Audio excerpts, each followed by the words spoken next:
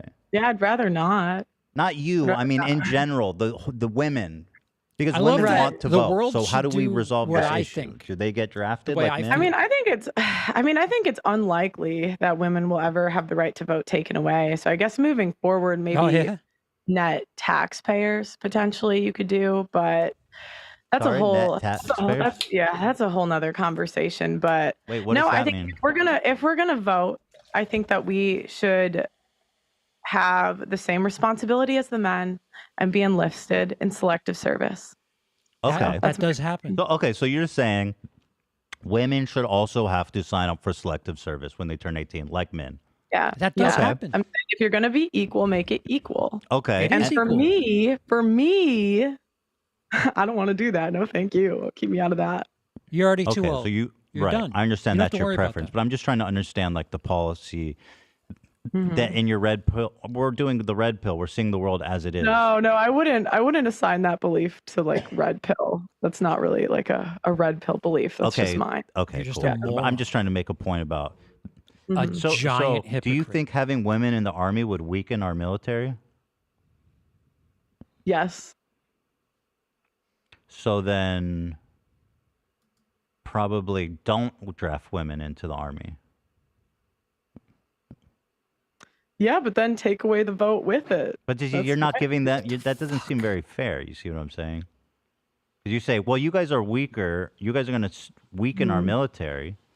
So we But don't by want her you in logic, the who's gonna military. be the But because you're nurses? not in the military, you don't get the right to vote. It's a catch-22. You know what I mean?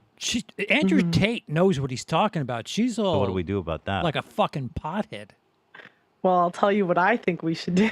Go ahead. No, I mean, it goes back to, I just think that you have to have some skin in the game. And so it's like, if we're voting for a commander in chief, right, that's the person that decides if we go to war or we don't go to war. And so it's easy to, again, I think that if you're going to vote, you should have the same responsibility as the men. And women don't want to do that. It's either we're equal or we're not equal. Okay, well, just to be equal, fair, if we're really equal, have the same responsibility. But again, it's equality when it benefits us. What are you well, but your logic doesn't even make sense. I mean, you're talking about, first of all, there hasn't been a draft in the United States in 50 years, right? So if there was a draft, maybe we could have this conversation, but it just seems kind of silly. In 50 years, there hasn't been a mandatory draft. It just hasn't happened. So. Is she 50? I can't tell. So why is it a big deal, I guess, about the selective service? Because there's not going to be another draft. You know what I mean? like 18 to There's enough people in the 23, I think. army. I don't think that there's going to be a draft. It's just not going to happen. And with the way technology is going, we're going to have autonomous robot fighters before there's a draft. You know what I mean? So why does it matter? I just don't see the point with the selective service thing. I just think it's, again, like, women want all the rights without the What other responsibility. ones? If you don't think that there's going to be a draft, then equally do what the men do. Men Well, are they fined $300,000. Well, they if don't they're have the sign up for option. They don't selective. even have the option right now. Right. So give them the option. Okay, I'm just let's give saying, them the make it option. equal. Make it equal. But Not the option. It has to be mandatory I if we're know, going to but make you it. saying like women want the right to vote, but they don't want to enter in selective service, but it's not an option. So how do you know what all women want? I have no counter. I don't know what all women want. So then why are you saying Isn't things that clear? are generalize all women? I'm saying, okay. Because I'm looking at the policies that have been pushed. And I'm saying the policies are not, like, where are the feminists fighting for equality in this situation? Like, when yeah, I mean, again, it's That is the biggest fucking dude bro thing I've ever heard. Where are the women complaining about this thing? What? Who the fuck is talking about the draft and being fined $300,000? Like he said, this hasn't happened in 50 years. What is she on? not that relevant, but also no women in the army is a kind of a byproduct of patriarchy, because women are looked as that they'd weaken the military, as you pointed out. Is that possible that it's men driving that policy and not so You much should women? go on Joe Rogan's show. I didn't say women drove that policy. I said they don't try to make it equal. It's only equal when it benefits us. That's the only time it's equal. Even if nobody's being actually drafted. I mean, 50 years isn't, that long of. I mean, who's to say? You don't know, but okay. All right, so what? She's in her 50 70s. years. Then? I mean, the last mandatory draft was like during Vietnam, wasn't it? Do you not think it should be equal? So you think that it shouldn't be? No, I think what you're saying is fair, but it's not making any sense. When you consider the fact that our Constitution says all men are created equal, I guess you could say that it says men, but I mean, those were slave owners that said that. We're just trying to catch up with the whole spirit of the thing. It's like, okay, sure, let's put women into selective service. She's fine. like a circle. I'm fine with that. I think it's fine. Okay. I think everyone should sign up for it. And there's other ways that people can support the military other than being on the front line, right? No, Alonzo, she's very, very comfortable, well off. Where is it? That is what she was raised in. Knows nothing of struggle. Right. So, what other rights do women Can you hear the drip? want? You know what I mean? That are contradictory. Okay, women want the right to not be a mother, but men don't have the right to not be a father. So women can have a which I know it varies state. I'm in the UK, so I forget. You're not British. Stop that fucking bullshit. Sometimes the US is different by state, but like in the UK, abortion's free up to 6 months. But what is she doing in the UK? Because she was in America as recently as, I don't know, a month ago. But a man can't opt out of child support. So it's like, why does he have the right to not be a father, but women don't? Or why do women have the right to not be mothers, but men don't have the right to not be fathers? I don't think that's fair or equal. Sorry, just to go back for a sec. So feminists actually do, they want the draft abolished. So their point is, let's not sign up for the service. Let's abolish the draft altogether. So they are fighting for equality. They are against the draft. There should be no draft. So men and women shouldn't be drafted. That is also equality, isn't it? Oh, yeah. Yeah, okay. So you accept the premise is wrong on that? I don't. I mean, it's still not equal the way it is. But yeah, what they're saying. No, it's not equal the way it is, sure. And feminists agree. Feminists agree with you. Oh, okay. I've never heard him talk about that, but do you listen to a lot of feminist ideology? Do you read books? Do you listen to lectures? Do you listen to a lot of that stuff? So I talk to feminists all the time. Right. You do. I haven't seen you talk to an actual scholar once. You just talk to kind of random women. Ethan, she does street interviews, and they're quite informative. You can have your stats. I will talk to the random Karen that is shopping for that Coach bag. Right. I mean, that's fair to say. Just right. You could. So when you say you talk steer to a feminists, freight you train just through mean that like random just women off the empty street. skull. Not like a scholar. That say they're feminists. Yeah, but but feminism doesn't count. It's like a. It doesn't count. Well, you said you know what feminists believe because you talk to a lot of feminists, but I'm talking about like. No, I said I've never heard them bring it up. So. Do you have any interest in talking to feminist scholars who are more aware with like kind of what feminism? Yeah, actually, yeah. I think that would be good. Send them to the UK. But they're in the UK. No, I actually tried for some, but then they'll be like, "You're a hateful woman." Da da da da da. There's one. Oh, they said da da da da da. That's really weird. What language is that? That's so fucking weird. There's one I can't even remember. Some blonde chick out here. Some blonde chick out here. I'm in the UK, so like I'm gonna hide behind that shield. But there's this blonde chick out here. I remember her name, but yeah, she didn't want to come on. Blondes. No, I'm just saying that was her.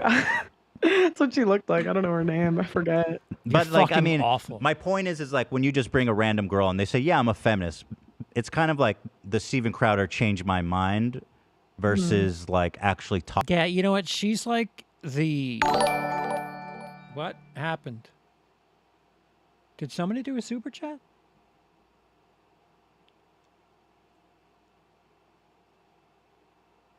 What is that? The audio cues are broken. If you sent a super chat, just say so, because I didn't see it, but the maybe the audio is catching up to the one from fucking 15 minutes ago. What the fuck? She is like the human embodiment of the anti-argument on any fucking Jubilee video. Talking to someone who's involved in like the scholastics, you know, the academia of what feminism means historically in modern day and previously. So the level of discourse you would have is obviously different. So feminists are in favor of equality, though. So I don't know if that's interesting you or not. You don't believe me. Educated people, why would I? I'll take your word. For fuck's sake. You can trust me. I'm a man. Okay. Okay, so moving on. Oh yeah, we're talking about feminism. So what other? So you were talking about divorce court. Sorry, I know you were making a point. So let's go back to that. You were saying no, that she wasn't. Women can decide to terminate a pregnancy, therefore they can choose to be a mom, but men cannot decide that, and they don't get the choice to be the dad. To not be a dad. Right. So do you think that, like, do you not think that the idea that the baby, obviously the reason for that, right, which we both know, is that because the baby's inside the woman's body? I don't think that matters. Yeah. Oh, so it doesn't? I mean, personally, I'm pro-life, so I don't believe in abortion at all. But again, it's the double standard. It's like the women have a choice, but men do not have a choice. Sure. No, I see that there is a sense to that which is unfair. Well, you know, in her world, if she's gonna invoke this nobody can get divorced thing, then, you know, she should really put some high-speed money behind making sure that men can get impregnated so that they can have the choice. I mean, in her world, you know, once you get married, there's no turning back. That's it. You're locked in. So, you know, it's probably a very fruitful world. So, you know, take all that extra money from divorce court that you're saving and put it towards some advanced medical and science studies that can make it that men can get impregnated. There are a lot of single moms, as you pointed out. Yeah, that are on child support, you know. Not all, but, you know. Well, men have the choice in the sense that they can just wear a condom. In the UK, you don't know what the fuck you're talking about. What happened to you? If they don't want to be a father. Yeah, right, but women have the choice to go on birth control. Okay. Women have but the ultimately, and the men have the choice to cut their cords. Women have the choice to get an abortion. Women have the choice to, you know, take the morning after pill. Women have the choice. You've like IUD. There's a million pills. Right, but those will have to do with pregnancy. But I'm saying, if a man, women also can require men to put on condoms or not put on condoms. I'm sorry, say that again. Women can also require that the men that they sleep with wear condoms. Right, but if it's inherent, if it's inherent, there's no way this person's had sexual intercourse. No way. Unfair to men. The easy solution is just. I've never seen the embodiment of a 17-year-old Elliot Rodger-esque incel being spoken from a dollar store version of Elizabeth Olsen with a fucking spare tire, just with this blasé approach to women's rights. This is fucking priceless. Kills all this discussion is men just put on condoms when they have sex. Therefore, that. Well, you can also say women close your legs, like. Yeah, but you're the one saying that it's unfair for men. That's my point. You're saying men don't have a choice. I'm saying women have like 10 choices. The men have. But that's just biology. The men have condom or no condom, which again is a choice that both of them make. Tubes tied, pull out. There's a couple of choices. Because the women can require that the men wear condoms too. Right. But it's in the men. I'm saying once the baby is conceived, right? Yeah. Then the man has no choice, where the woman has a choice. Okay, so let's just talk about that then, because so it's your opinion that if a woman is pregnant, the man should be able to decide for her to have an abortion. I'm pro-life, so I would ban it altogether. My point is the double standard where a man is legally obligated to pay child support and will go to jail if he doesn't. But the woman has the choice to not be a mother through abortion. I know you're against abortion, but I just want to know what you mean. So let's just say we're trying to make it equal for men. So should men be able to decide for women to have an abortion if she's pregnant? I think that men should be able to sign off on child support. Okay, so if they say, "Hey, I don't want anything to do with this baby," then the woman can decide to have it, but the father will have no obligations. Yes. And you think that's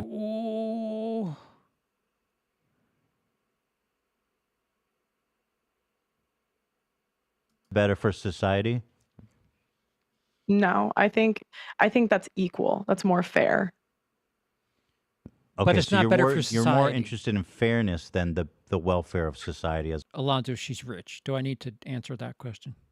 a whole? No, if it was up to me, if we wanted to go, it's good for society. I don't think abortion should be legal. No, I know. We're having. So that's what I'm saying. Like, I'm saying if you want to make it fair, like I don't think that's fair that the woman after she gets pregnant, so they both make the irresponsible. Just imagine she were impregnated by a homeless person. I wonder how she would approach that, because she'd have to get married to that person, and bring them home to this place in the UK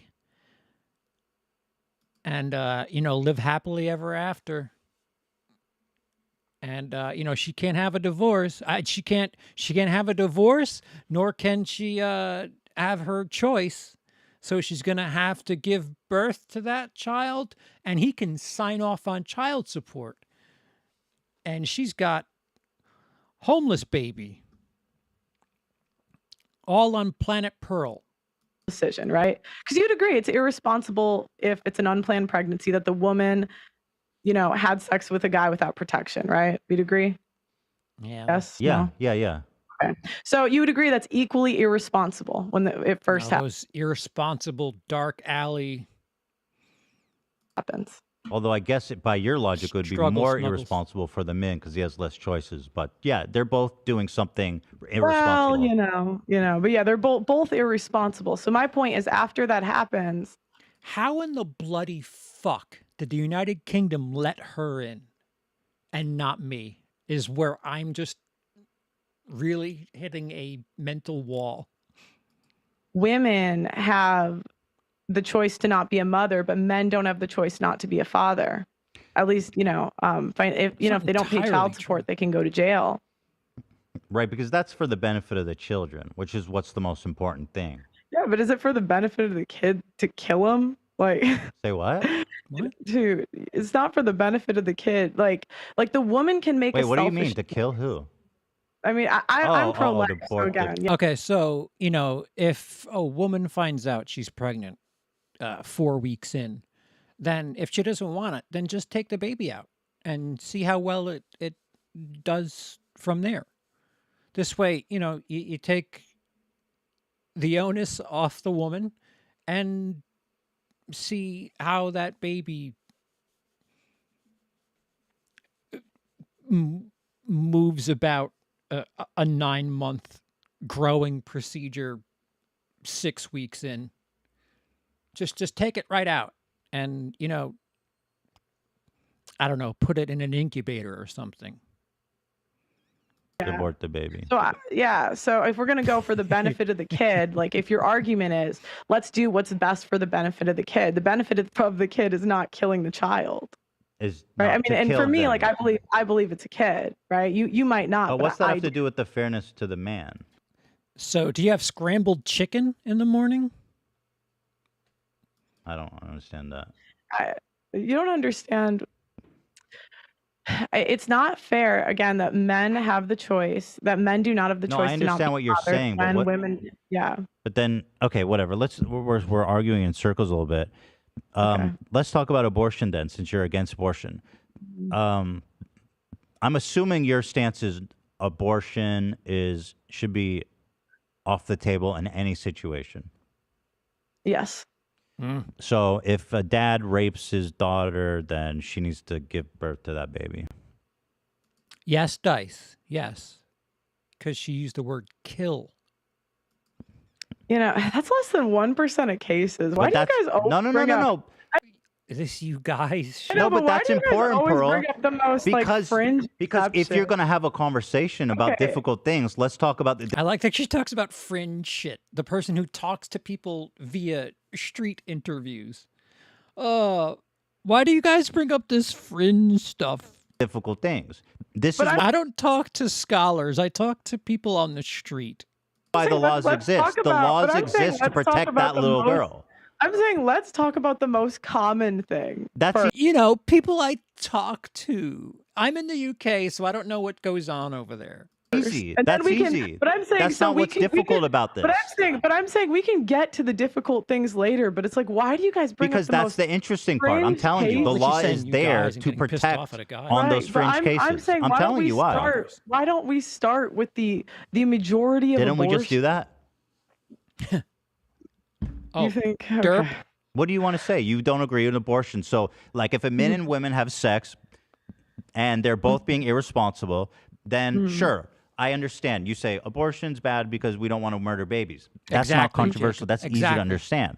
The point of these laws is to protect the little girl who's raped by her dad. These are the challenging issues. So this is why I ask you about it, because this is the byproduct of your position of no abortions are allowed under any circumstance. So if you're willing to take that position, you can't just dismiss this because you are saying that this girl who's raped by her dad should have the baby. I just think we need to spend a answer lot that. of time. I just think hold on.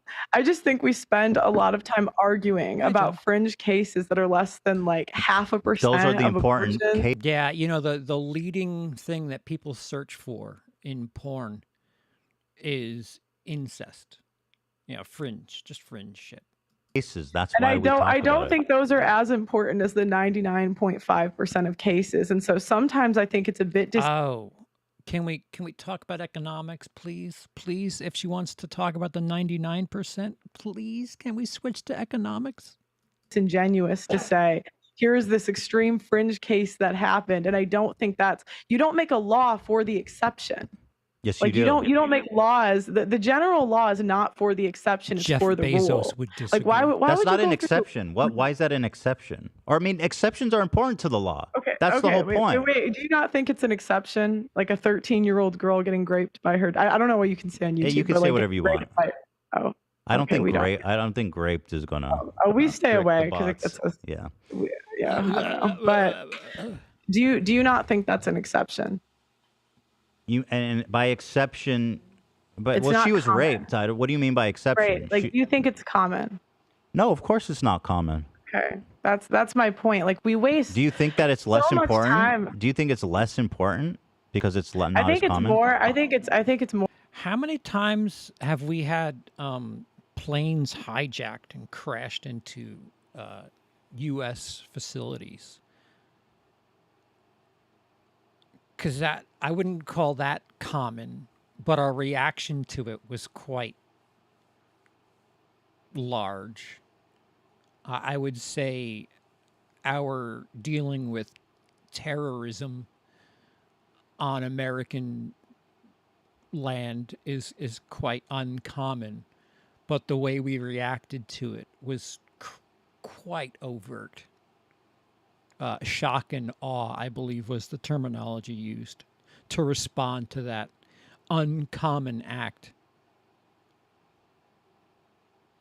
More important to talk about the 99.5% of abortions. That's easy. That's an easy conversation. Can we talk about the 99% of people Not who are like I get your position underneath there. you Yeah. in the But social- law, but listen, you can write. Pearl, you yeah. can write exceptions into laws. That's why they exist. Because why should that girl who's raped by her dad forced to give birth to that baby because you didn't want to have a conversation about her? Scuffed.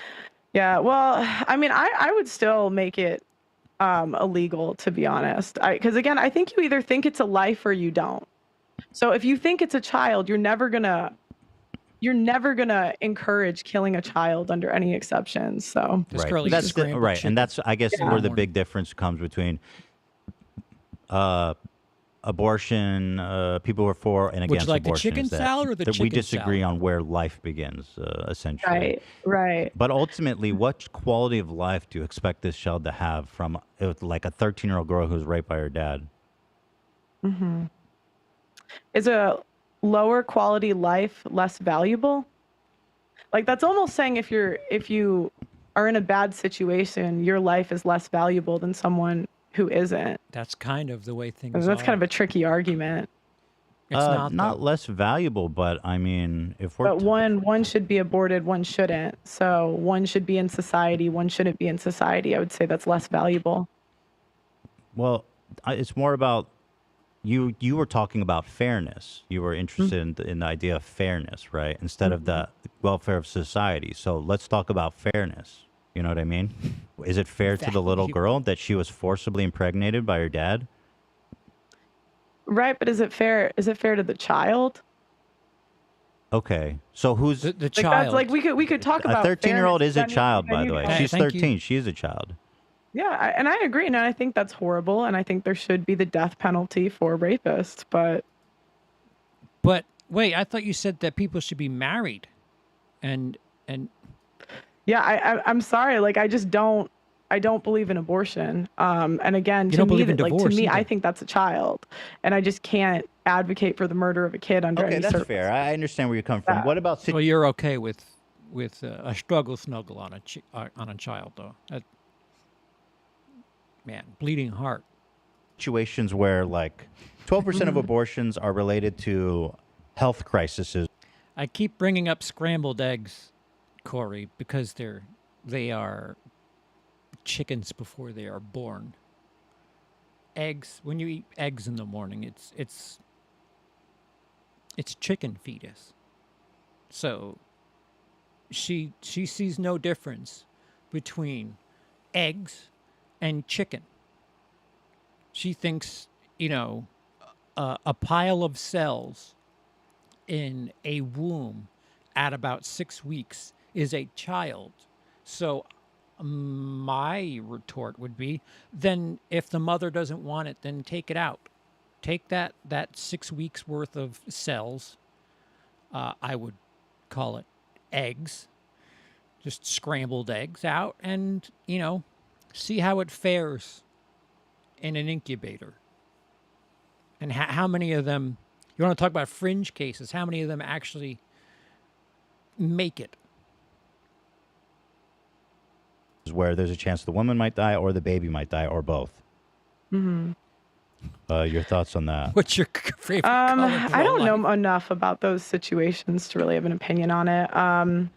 I would probably guess that they would likely both die in those situations. So sometimes it's just Corey, when those eggs grow and they're ready to come out of their shell, what are they? They're chickens. The same way that, these cells that are within people grow and become a person. I don't care if they're impregnated or not. It's the same principle as far as needing time in the oven, so to speak.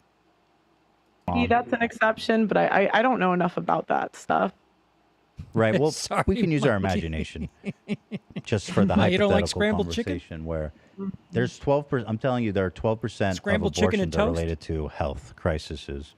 So if it's the baby lives but the mom dies, what do you think should happen in that situation? Marriage. I don't know. Okay. That should be the answer I for just everything. the reason I'm putting your feet to the Does fire she on have, this I is don't know, because you merch? think you says very specifically that abortion should be outlawed in all situations. and, Of and course, I'm marriage should testing be that. forced. Yeah, I could maybe see an exception for the life of the mother, but I've heard, and I don't want to I've quote this heard- because, again, it's just something I've heard. I've heard it's not as common All as of your people lead you to studies. believe, and sometimes those stats are manipulated. But I don't. Stats Yeah, are but the manipulated. commonness doesn't really matter. It's more about I think the exceptions are interesting. I disagree. I think when you say, why are we Cheers. focusing on the exceptions, I think that's a way for you to try to dismiss Backdoor. difficult questions.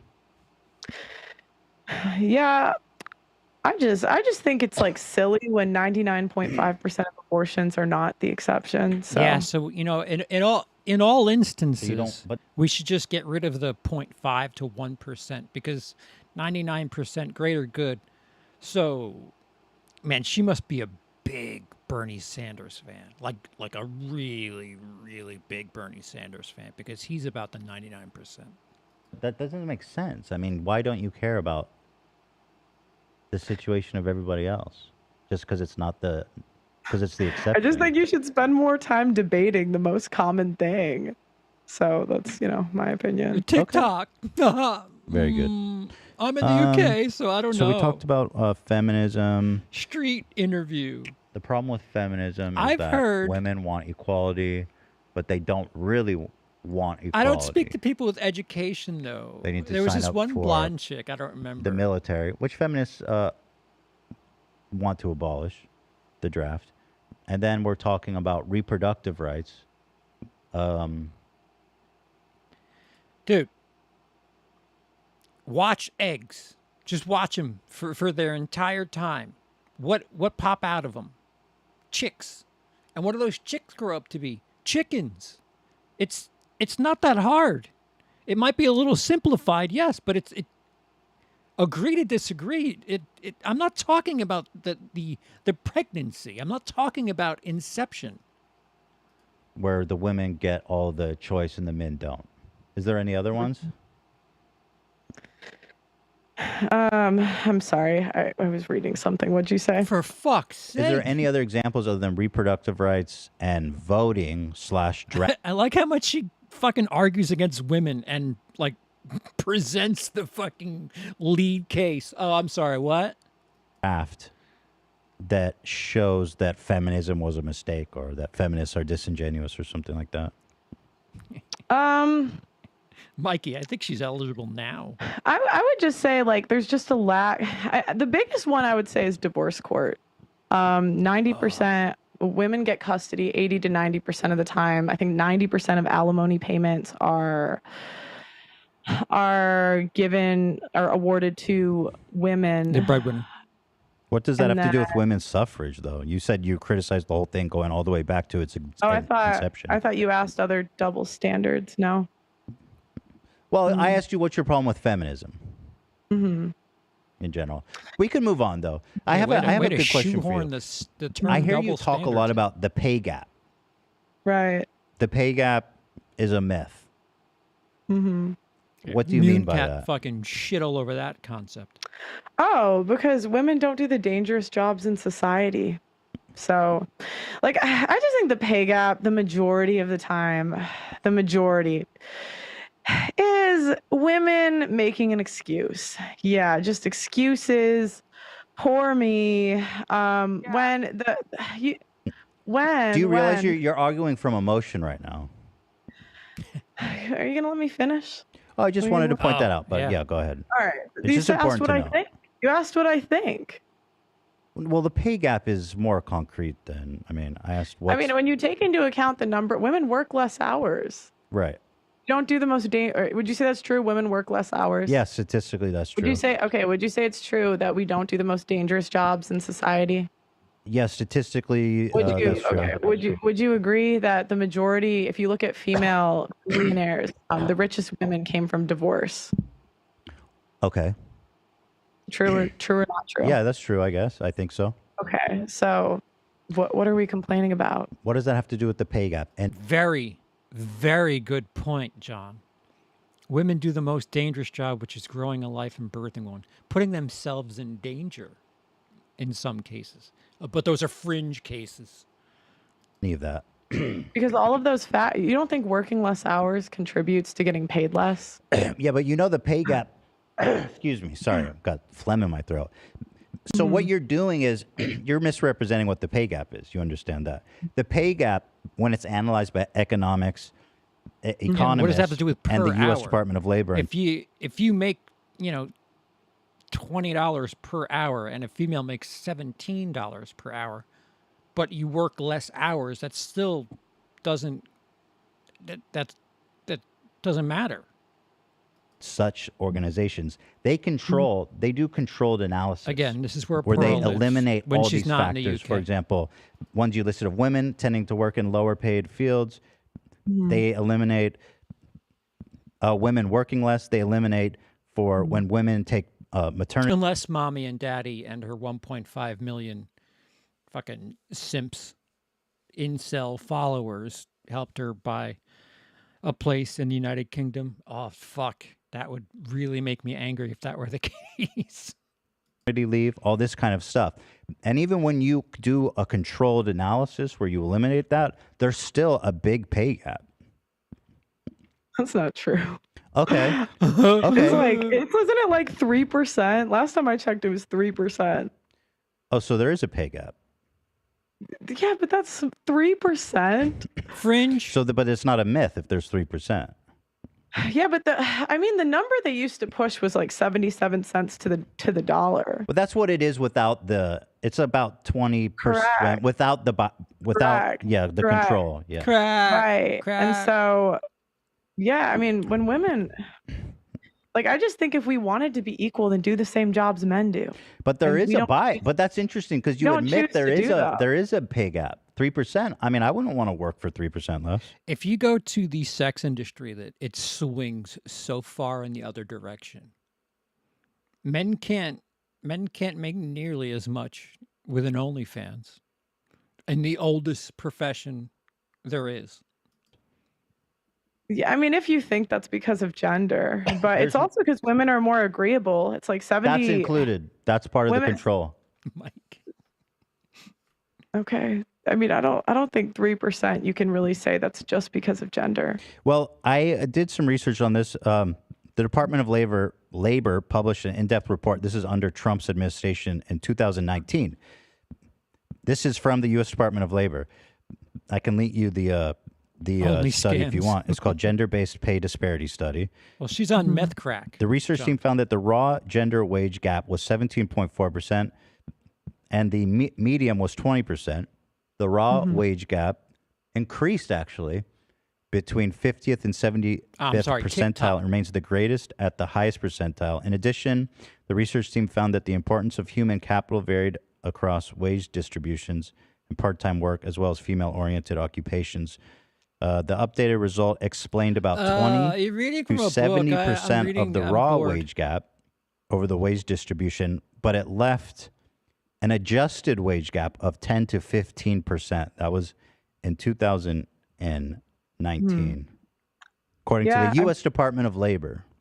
Yeah, I mean, I'd have to look at that, but the stuff I've seen, it's very small. It's like 3%. What stuff have you seen? I've seen that one girl I spoke to. Off the top of my head, I can't remember, but I can send it to you. Well, thank God you quoted it. But I just gave you a pretty concrete. I mean, the U.S. Department of Labor. Do you consider that a credible source? Yeah, I'm in the UK. Yeah, I mean, if that's true, it's just a lot of times like there are like parts of the study that they don't talk about. So.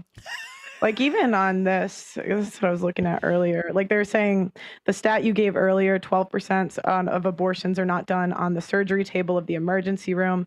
These cases are overwhelmingly doctors advising abortions ahead of time in case there are risks for the mothers in pregnancy. Also, that 12% number they give is highly inflated.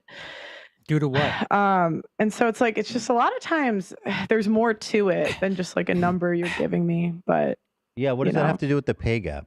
I'm confused by that. No, the point is that like a number you gave me earlier, like there was more to it. Which number? Which one? I'm sorry. Go ahead. We'll unpack that. She's just shooting fucking random bullshit. The 12% of abortions are not done on the surgery table of the emergency room. These cases are overwhelmingly doctors advising abortions ahead of time in case there are risks for the mother in pregnancy. That sounds reasonable to me. Mm-hmm. I mean, a doctor's qualified to say this baby is going to put your life at risk. I would trust the doctor to say that, wouldn't you? Yeah, like, but they're saying that number's inflated. Who's saying they didn't say that. That what you read did not say it's inflated. No, I said also that 12% number they're giving you is highly inflated. Who said that? Based on what? Because what you just read to me doesn't disprove what I said at all. It actually makes perfect sense. No, but they're saying it's inflated. I don't know. They did not say that. Who's they? Yeah, they didn't say that. So here, who's they? It's just someone I do research with. So it's what the fucking hell? Yeah, don't. That's good. Okay, that's fair. That's fair. Don't push, right? The blonde on the street. Here's an interesting Someone I do analysis. I thought research maybe with. you'd be interested. A friend of mine Women from college once don't do the dangerous jobs. Women are overrepresented in healthcare. You know that probably, right? Yeah, it's the number one employer is nursing. Then hopefully you can explain to me why. Mommy and daddy. Never when had you to look work. at the pay of women versus men doctors, look, you can see this graph. There's a huge disparity of the average wage of male doctors versus female doctors. You can see here, and even this is from 2022, last year. This is again from the Physician Compensation Report. Facts. Male doctors make on average $285,000 per year. Female doctors make on average $228,000 per year. So this is the woman's field. I love the argument. And yet they're still making significantly less than their male counterparts. Okay, does it say why? No, this is just raw data. This is just raw data. Why? I mean, you'd have to look at why. What do you mean why? So we could justify this by saying I mean, if women work less hours. No, but work less hours. That's what I'm asking. This is controlled. What does that have They're working the same hours. They have the same qualifications. Yeah. Okay, well then maybe they are in that field. I don't know. Okay, so the wage gap is more complicated, perhaps, than saying it's a myth. Bring up porn. Talk about how the sex industry's swung completely in a different direction. It's possible. Okay. That's I don't nice know. to I'm hear. in the UK. My blonde So I would friend who recommend, though, when you go out and do these shows and stuff, because when you talk about the wage gap, you're very adamant about it. Like, oh, this is a myth, and this is why, and you extract a lot of meaning from it. So I would recommend potentially approaching that topic with a little more nuance in the future. Yes, Mikey and Dice. Yes. Especially if you're saying, well, yeah, maybe I'm wrong about this. But here, I mean, here's an excerpt so we can kind of see how you talk about these issues. Here it is. I think in 2022, any girl that complain, I'm not talking about race because that's the first thing people always bring in. I'm talking about female to male. I think in 2022, if you're complaining about the pay gap as a woman, you're probably just lazy. I have never had a problem getting the same pay as a guy. Unironically saying shit like that. One issue is that women No. Again, born halfway between third base and home plate, talking about I've never. So you kind of agree that women who complain about pay are just lazy? Yeah, the majority of the women complaining about this stuff. I love how Flat Tire personified is talking about lazy women who does no research for a debate, talking about lazy. Look at that. I'm in better shape than she is, and my spine is just a fucking mess. What do you mean majority? What do you mean majority of women? Oh my gosh. The majority of the women complaining about this Based stuff on what? Majority of women? Whiners. Just what I see. Whiners. What Big you see? whiners. Yeah, I mean, because women, it's like, go. You're arguing from emotion again. All right. Okay. Is that what you're going to say every time you don't agree? Fucking unattractive person, like in history. With me? Oh, no. Oh no, you Just every literally time are you do just that. saying stuff. Yeah. I mean, it's not that I disagree. I'm just saying if we want to have a conversation about this stuff, it'd be better if we don't argue from emotion and say, I feel that all women are complainers, because that's not a productive point. Right? Mm-hmm. You see what I mean? Mm-hmm. Yeah. Mm-hmm. Mm-hmm. Yeah, no, I still think that most women that complain about the pay gap are just whiners. They're big whiners. And I have never had trouble getting a job. I've never had trouble getting the same pay as a guy. And I think that in 2023, it's just a bunch of excuses. So what's your experience in the Can we work? see your W-2s? You use your own experience as an example of why women pay gap doesn't exist. Yeah, I'm not blind. Do like, you, well, hold on. What's your experience in the workforce? I always had a job from like after high school in the summers. And I worked in corporate America, and then I did. How long did you work in corporate America? A couple of years. Couple of years. I'm only 26. Right, know? you're only 26, and therefore I wouldn't put you in the. And you have maybe 1 or 2 years working in corporate America. Do you think that your experience is? She makes George Santos sound like fucking Einstein. At least he had colleges and specific details and all these things that he was grifting about. She just says, I worked in corporate America. Like this fucking blanket statement. What did you do in corporate America?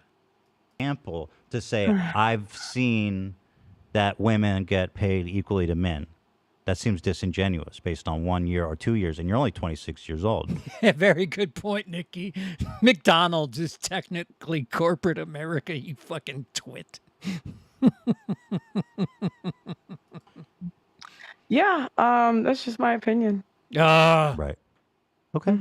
Cool. Bring the stats. Okay, but I think we've established a little bit, at least. You've conceded a tiny bit to me that the wage gap is perhaps more complicated than yes Whiners. or no.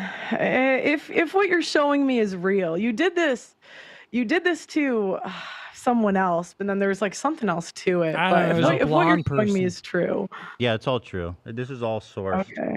Yeah. Yeah. And I mean, you could easily look this up yourself. Can I see the parameters for the control? I'm just curious.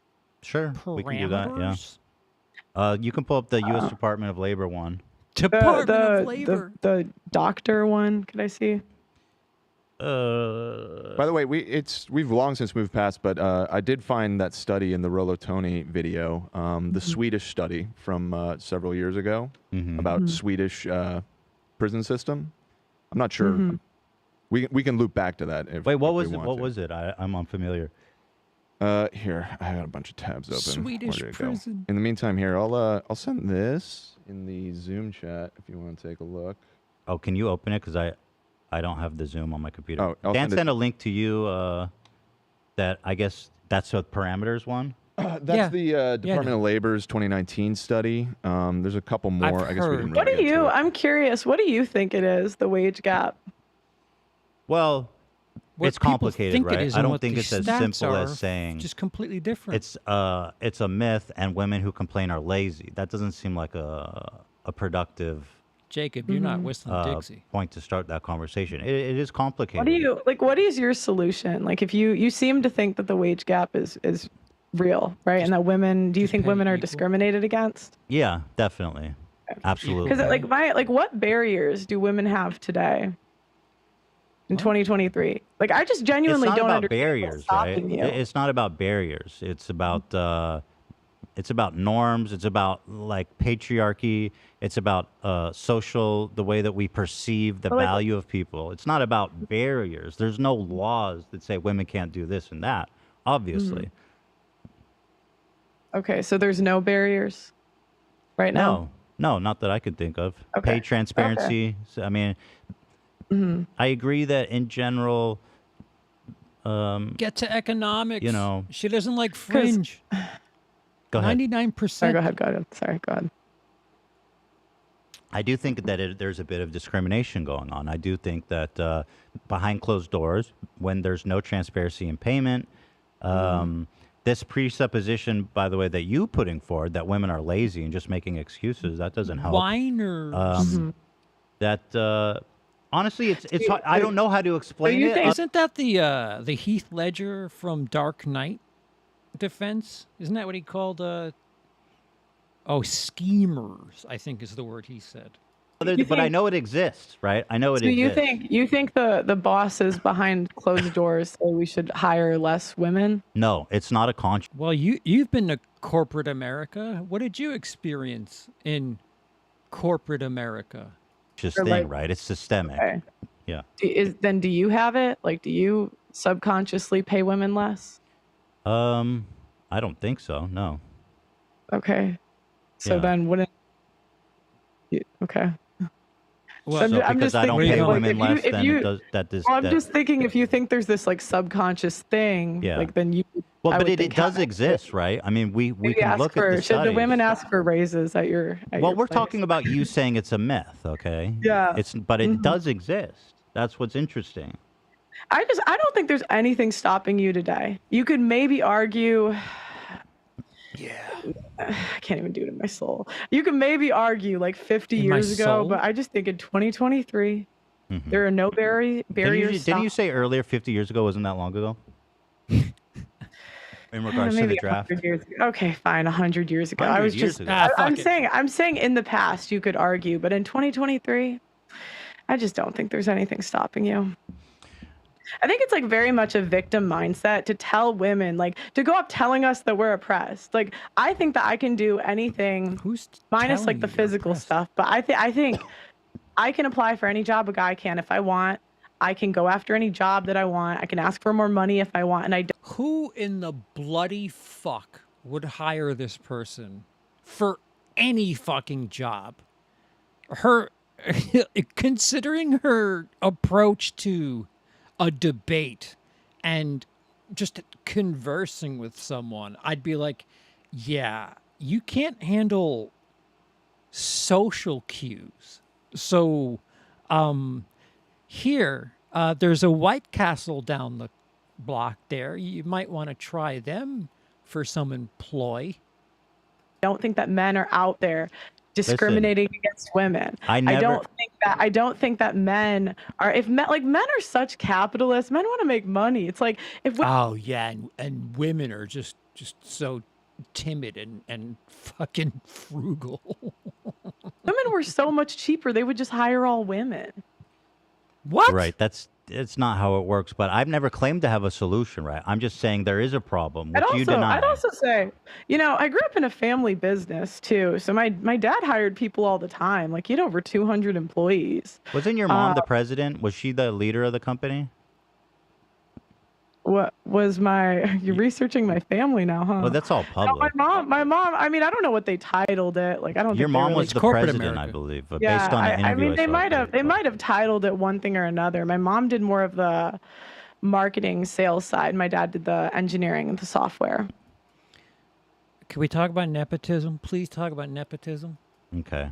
I think they wanted to get some grant. So I think like they might have had her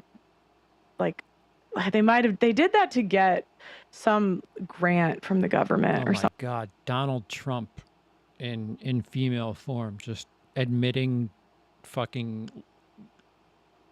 They wanted to get a grant, so we told them what they wanted to hear.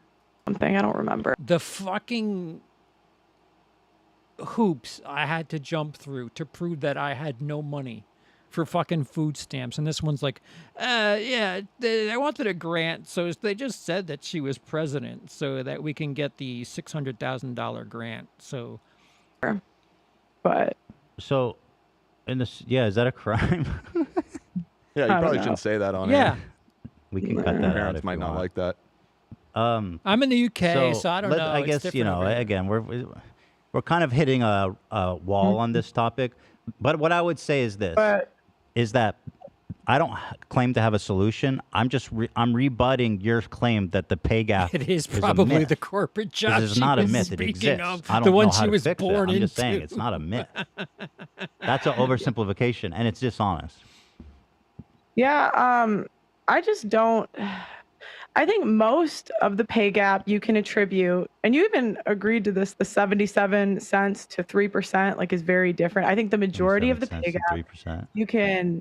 Oh, you mean the uncontrolled? Yeah. It's more than 3%, but I agree that it's lower. Yeah, it's a lot lower. And even with that, like, I just would guess there's more to it because I just don't see. Is there anything else you want to guess at today?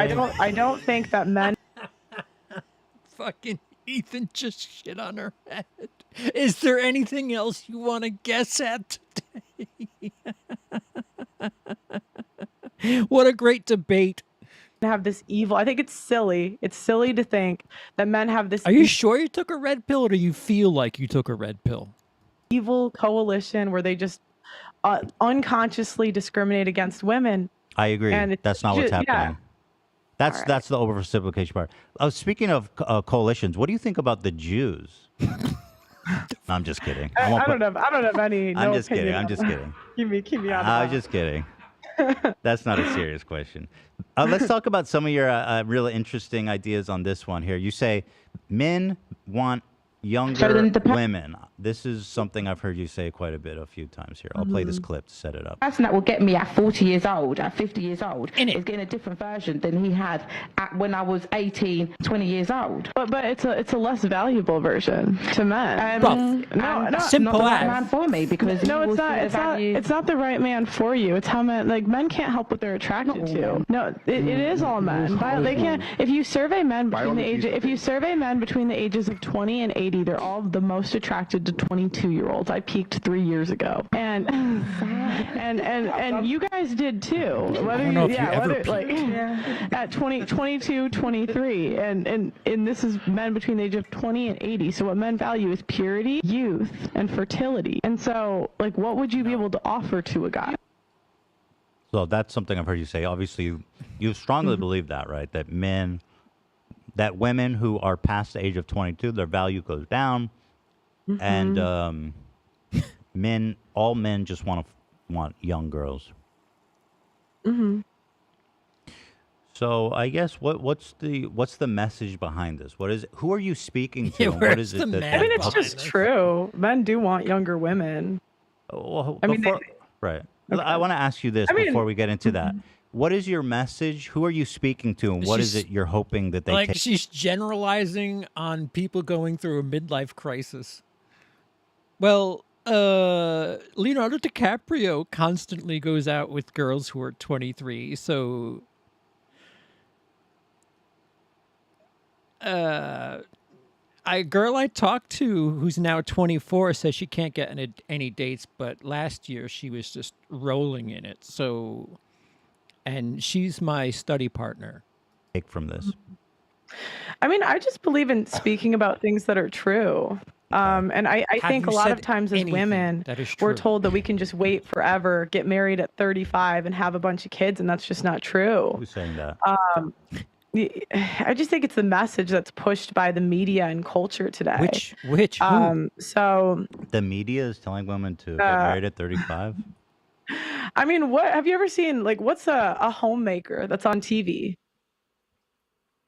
You mean like in a sitcom, or you mean like in a no? But I'm saying, like, we don't have them in the media and the culture. Like, family really isn't. Family really isn't pushed. And so I'm not saying it to dog on women, but I just think a lot of times, like, we're lied to. I mean, we have men are called ageist if they don't want younger women. You know, men are constantly shamed when they have a standard. So and women aren't? So why is standards a one gender thing? It's not. I mean, again, coming from Spare Tire over here. And that's like a conversation from a 3-hour episode. I don't remember the content. Oh, good old podcast. It was a 3-hour conversation, so I forget math and you bring it up a semantics. lot. I know that. Yeah, because it's true. So and a lot of times as women, what is you're true? Speaking you're to talking women, about a fucking podcast. You're saying past 22, your value is going down. And Yes, and your to message, men, your me- and your value on the sexual marketplace. So your value, like that doesn't mean like your personal worth. I'd like to just clarify that. But yeah, This is the same person that thinks once you get married, that's it, you lock it in. So maybe that's why, because and so your message to them is Mhm. nothing. You're just saying that because it's true. I mean, I why not mean, just say the sun is hot? I mean, don't wait till 35 to get married. Get married as young as you can. Right. why in the fuck would any moron do that? Just get married as soon as you can. That is the stupidest fucking advice I've ever heard in my life. From my experience, that is stupid people talk. Everything's a case by case basis. If you're really intelligent and well off, which again, she's probably going by her corporate American job and the history that surrounds her situation, but she's in no way responsible or takes anything serious enough to approach a situation like marriage seriously. You can't just get married as soon as you can. That's fucking dumb shit. Get married as young as you can. Yeah. Now, you seem to offer a lot of advice to who you're mostly giving advice to women, would you say? I don't really. I wouldn't really. Okay. I wouldn't really. Excuse me. I guess sure. Yeah, that's fair. I mean, I think I've heard you say that even. And then so men Like I wouldn't say I'm like an advice channel, like do this, do this, do this. I mean, it's more talking. She just said get married as soon as you can. I'm not the advice channel. I don't say do this, do this, do this. Unless, of course, you're counting the part where I said get married as soon as you can. About the state of relationships today is a better way that I would put it. Very good, John. Very good. In this economy? So as men get older, not like super old, but their value goes up. And as a man's value on the sexual marketplace goes up, they're looking for younger virgins, right? That's important. Wait, 23-year-olds are virgins? And so any woman who's not Well, historically, virginity has always been a prerequisite for marriage. Like she's speaking of terrorists again. 100 years ago, 85% of women didn't admit to premarital sex. So, it's 100 years ago. This is the same girl that was talking about it's 2023. It's more abnormal now that women are not virgins anymore. Do you know what an appeal to tradition is? What we did 100 years ago doesn't predict anything. Well, I'm saying the outcomes are better for women. Like the outcomes are obviously better. We have more women on antidepressants than ever before, and everybody's on antidepressants. I can say that from my experience and all the people that I speak to. Not just women. And it's tough because there are studies both ways when it comes to female happiness, but most of the ones that I've seen indicate that women are unhappy over a certain age without children, and most women wanted to have kids at some point in their life. And I just think, and you could see what happens in front of you. Like you're not blind. Women are happier with a family. Why? So again, you're doing the I'm not blind. I see this, which is like again kind of an emotional argument. Antidepressants didn't exist 100 years ago. You just want to call me emotional today. That's just your go-to today. Well, it's hard to have a conversation with somebody who says the sexism I face in this country. I just get called emotional. I thought you were in the UK. Well, it's hard to have a conversation with somebody who just says, "I feel this." You know what I mean? It's like, how do you address that in a conversation? You say, "I see this." Like she makes all these arguments, and then like, is the thing? It's just maybe it's just self-hatred being projected out onto the fucking mic. I'm not blind. I mean, that's not really a concrete. Well, I listed before that. Let's talk about those. Antidepressants didn't exist 100 years ago. What relevance does that have on the happy? Yo, they had opium in cocaine and Coca-Cola, Ethan. Smarten up. Of women then and now. Fucking, you need to watch, what was it, Tombstone? Where my man's wife got hooked up on that fucking opium. I mean, we're seeing them get more and more on antidepressants. Well, men are on antidepressants too. I think those yeah, are but probably we're not talking about men. But if men and women are getting on antidepressants at the same rate, then it doesn't. Why can't we have a conversation about women without talking about the men? Because it doesn't. It's like 90%. I can't answer questions if you keep interrupting me when I'm trying to answer you. You make it sound like antidepressants so are it's like only 90% of women are on contraceptive or have been on contraceptives at some point in their life. 1 out of 3 women has. 1 out of 4 women have an STD. 1 out of 3 women has had an abortion. 1 in it's like these aren't 1 in 3 has had an abortion. I'd like to see that statistic, please. Thank you. Good number. Like, do you genuinely think that sleeping around is good for women? I don't think, in my opinion, mass sleeping around, like you're talking about, like 100+ partners, isn't good for men or women. Okay. That's my do you opinion. think women sleeping with multiple partners is good? I think it's completely fine. I don't think there's an issue with women having multiple partners. Do you think it's good for them? Do you think it's good for women? I think it depends on the person and the relationships. People. I mean, the premise is neutral. She should go to Denmark and not the UK, because in Denmark, this is all about social construct. In Denmark, they actually have physical intercourse before they start dating. Like, the first thing that they do in Denmark is to have sexual intercourse to see if they're physically attracted to one another, and then they start the dating process. I wonder what that would do to her computations there. She should head out, she's only an hour away from Denmark. Go to Copenhagen, do some studies there, ask some blonde girls on the street. There's plenty of them in Copenhagen, so you're going to get dizzy trying to remember which blonde chick you're talking to. Well, the premise doesn't imply, people, men and women, have good and bad relationships. Some benefit them, some don't. Mm-hmm. Overall, multiple partners, you would say good for women or bad for women? I literally cannot answer that question because it makes no sense. It depends on the relationships.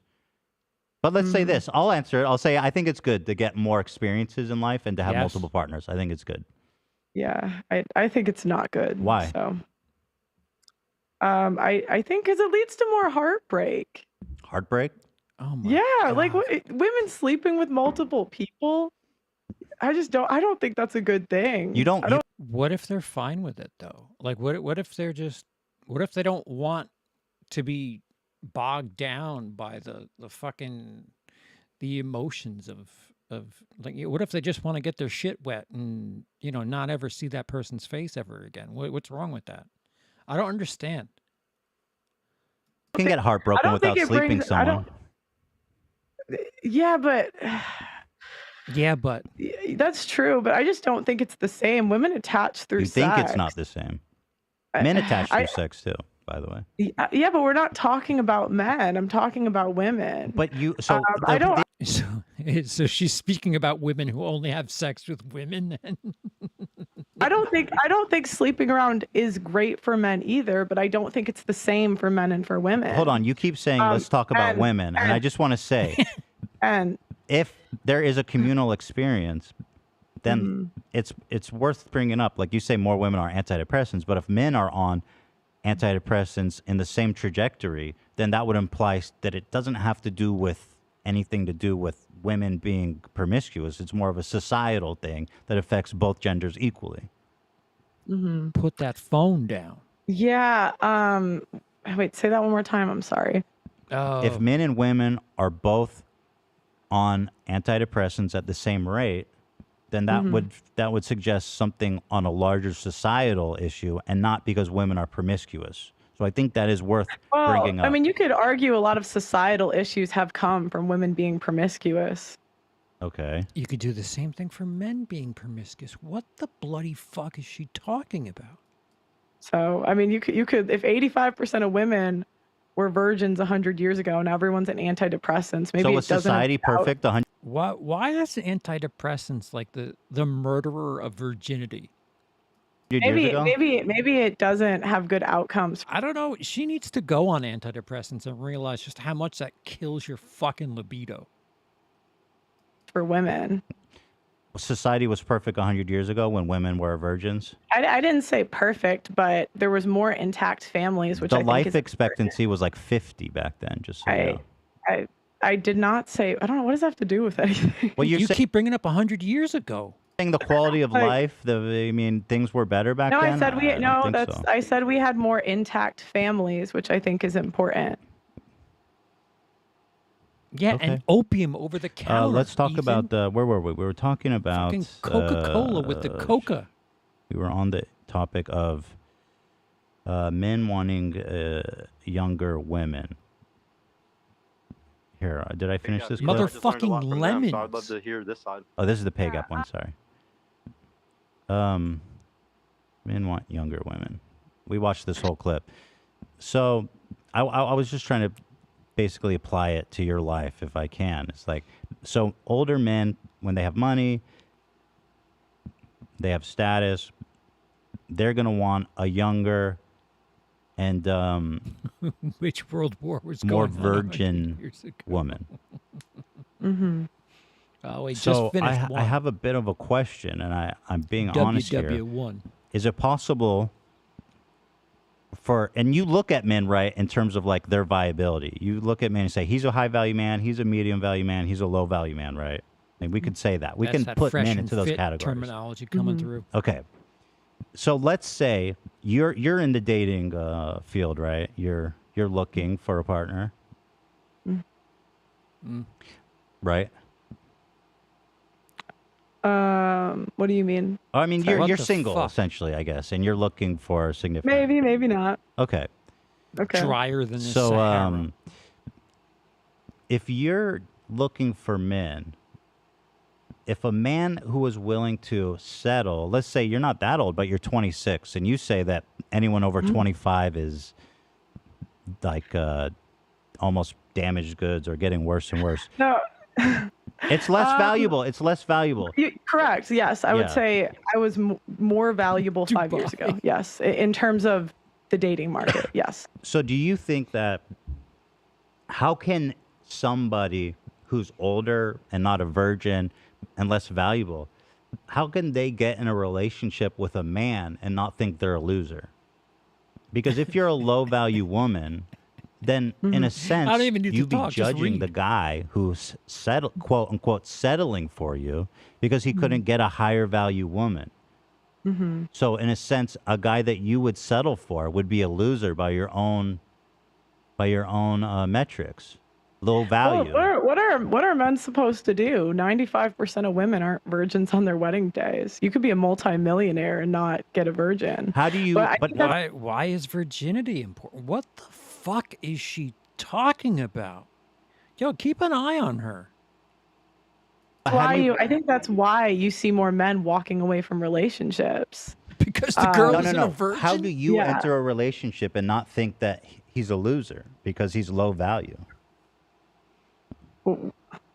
I don't really know how to answer that question. But it is interesting, right? Because in a sense, only a low value man, and I'm sorry, I'm only framing this in your worldview.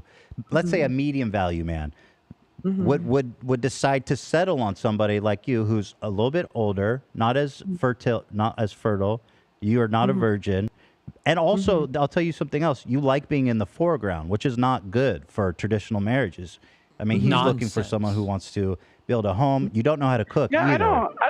I don't expect to be with like a high value guy. I think that's silly. You're an idiot. What's your absolute when I think of high value, I think of like top 5% of men. So what fringe value do you think you'll be settling on in your own personal life? Bottom 5. What value will I be settling on in my personal? What man do you think is reasonable for you to pursue? I mean, she's got that charisma that just screams, "Hold me." I can't help it. I mean, if she's in the UK, I might be in trouble on my flight over. That's all I'm gonna say. It's just screaming charisma. I just kind of, I think that's a bit of a inappropriate like question. But That's interesting because you spend like all day talking about this stuff. I find that it's really interesting to have you and put this analysis into use. Why is it because the way inappropriate? you're framing the question is a bit disingenuous. How? Why is it disingenuous? I think most women How is it disingenuous? My brain has to restart. I think it's a bit disingenuous. Why? Okay. Why? Why is it disingenuous? I'm analyzing your viability by your own metrics, which you do all day to other women and men. Why is that disingenuous? Your book editor. I don't. Corporate America. Okay. Oh, you could see the smoke just coming out of her Like, I think ears. it's fair to say, because you were talking to women about expectations and men about expectations based on the value. Attitude of a I think it's fair to say, okay, well, what's your value of man you're looking for based on your own? What's my value to a guy that I'm No. looking for? What value of man? I wish I don't know what you want me to say. Like, I wish I was a virgin. You know, I should have waited. No. Like, I don't know what. Wow. Like, I don't. Not a Sahara. Most guys don't expect that in 2023, unfortunately. I think men adapt to the market, but I think to say that you should just sleep around is a bit silly. That's not what I'm asking. I'm asking. Well, that you were saying that that more partners is good. I think that's a bit silly. You brought up the partners. I think hold it's on. I'm silly talking to about say you, Pearl. I'm talking about you. Your value by your own metrics is going to be not super high. So yeah, it's less high than it was 5 years ago. But it's not even just the age thing. It's like you are working. You're in the foreground. You don't know how to cook. These are not good things for your scorecard. Hey, I'm actually pretty good now. I've gotten You have a gotten cook. lot better. Okay, good. You're working towards it, but unfortunately, as you age, those things are going to bounce out. Yeah, I mean, sometimes like you start in a certain place in life, but all you can do is improve and get better. That's interesting. I agree. So what is the point of telling people that they're... Because a lot of times we're like we're lied to. We're not even told what men want. Being told that men want younger women is like crazy, even though that's not true, by the way. That's not true, by the way. Why is it crazy? Men don't want younger women. They want who's hotter? A 50-year-old is equally as hot as a 20-year-old, just based on looks and nothing else. So, yeah, it could be. I mean, it could be. But like, how do you meet a guy that you respect because he's settling on you? Don't you see that there's a paradox here? I mean, if you respect men, you don't like the R word. But how are you going to settle for a low value man? Because like that, it's like, dude, come on, a low value man. A low value man. I think if you get married, you're lucky to get married. Bullshit. That's my opinion. Bullshit. So I would feel very lucky. If I was married, I would feel. So you'll take anything and never get divorced.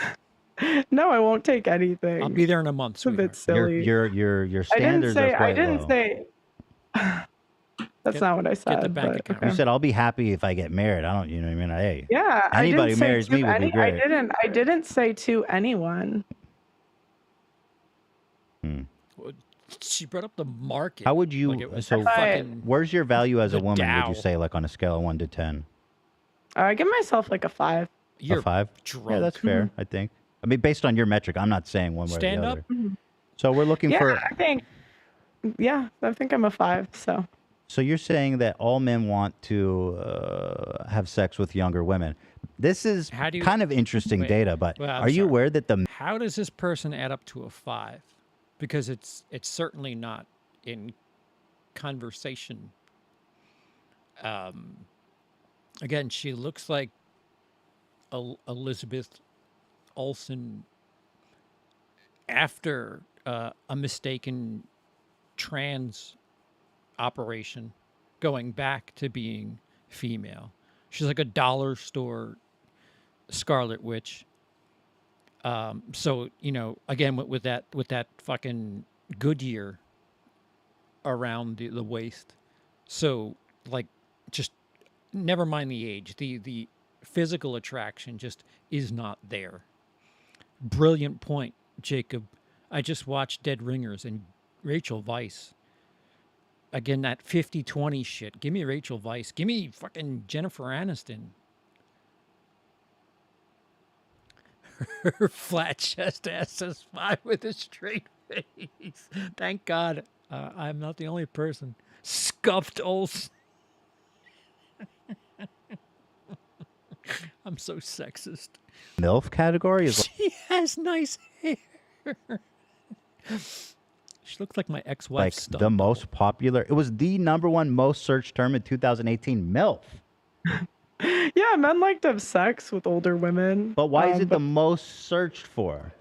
And yeah, they're looking for MILFs, and when they watch porn, are you saying porn is the same thing as marriage and relationships? People you look for say what they look for. men want to have sex with young girls.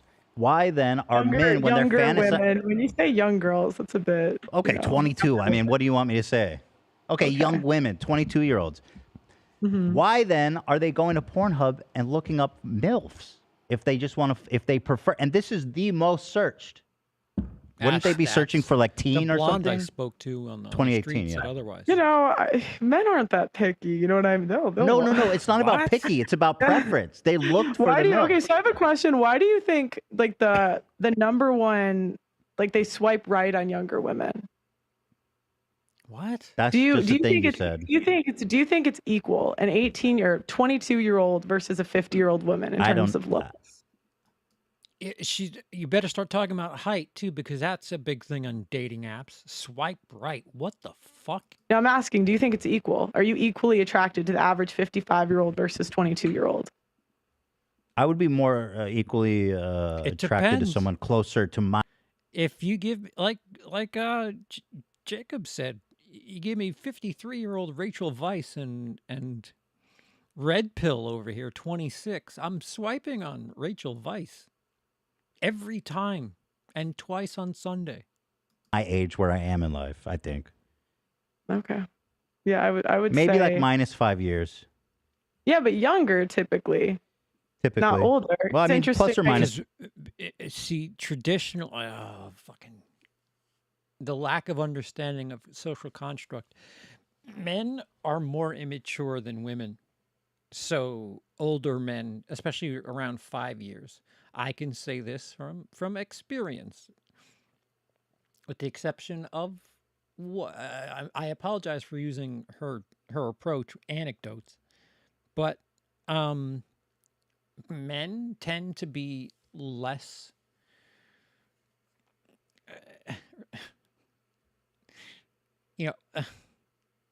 women tend to grow up mentally faster than men do. Women are more mature faster than men are. So, a 40-year-old man and a 35-year-old woman are kind of, as far as maturity is concerned, they're about equal. Like, these are all, it's hard to do this, to generalize on this. It's got to be a case-by-case basis. 5 years. Younger. Plus or minus. Younger. Right. Plus or minus 5 years. Okay, you said younger first, but I'm telling you, plus or minus. Okay. There's no take-backsies? No take-backs. You said younger. Yeah, but so how do you explain that? Most women want to date 5 to 7 years older. I think men go like 5 years younger. Is there any way to explain? Then it's perfectly set up. She just said women prefer 5 to 7 years older and men prefer 5 years younger. So you guys are both looking in the same direction. What the fuck is she on about? Why MILF is the most searched category? Guys like to watch, a hot mom have sex. Yeah. More than a young girl have sex, apparently. Are they the top porn stars? Because I thought those were younger women. I thought it was like the ones that, I don't actually watch that stuff, so I don't know. I don't know the stats, but I'm just telling you based on search that people are looking up MILF way more than teen and stuff like that. So that is interesting, though. Do you think it's better for a woman to get married at 35 than 22? I think it's neutral. I think it depends on a lot of things. Depends on relationship. I do think women who get married young have a higher rate of divorce. Yeah, it's like below the age of like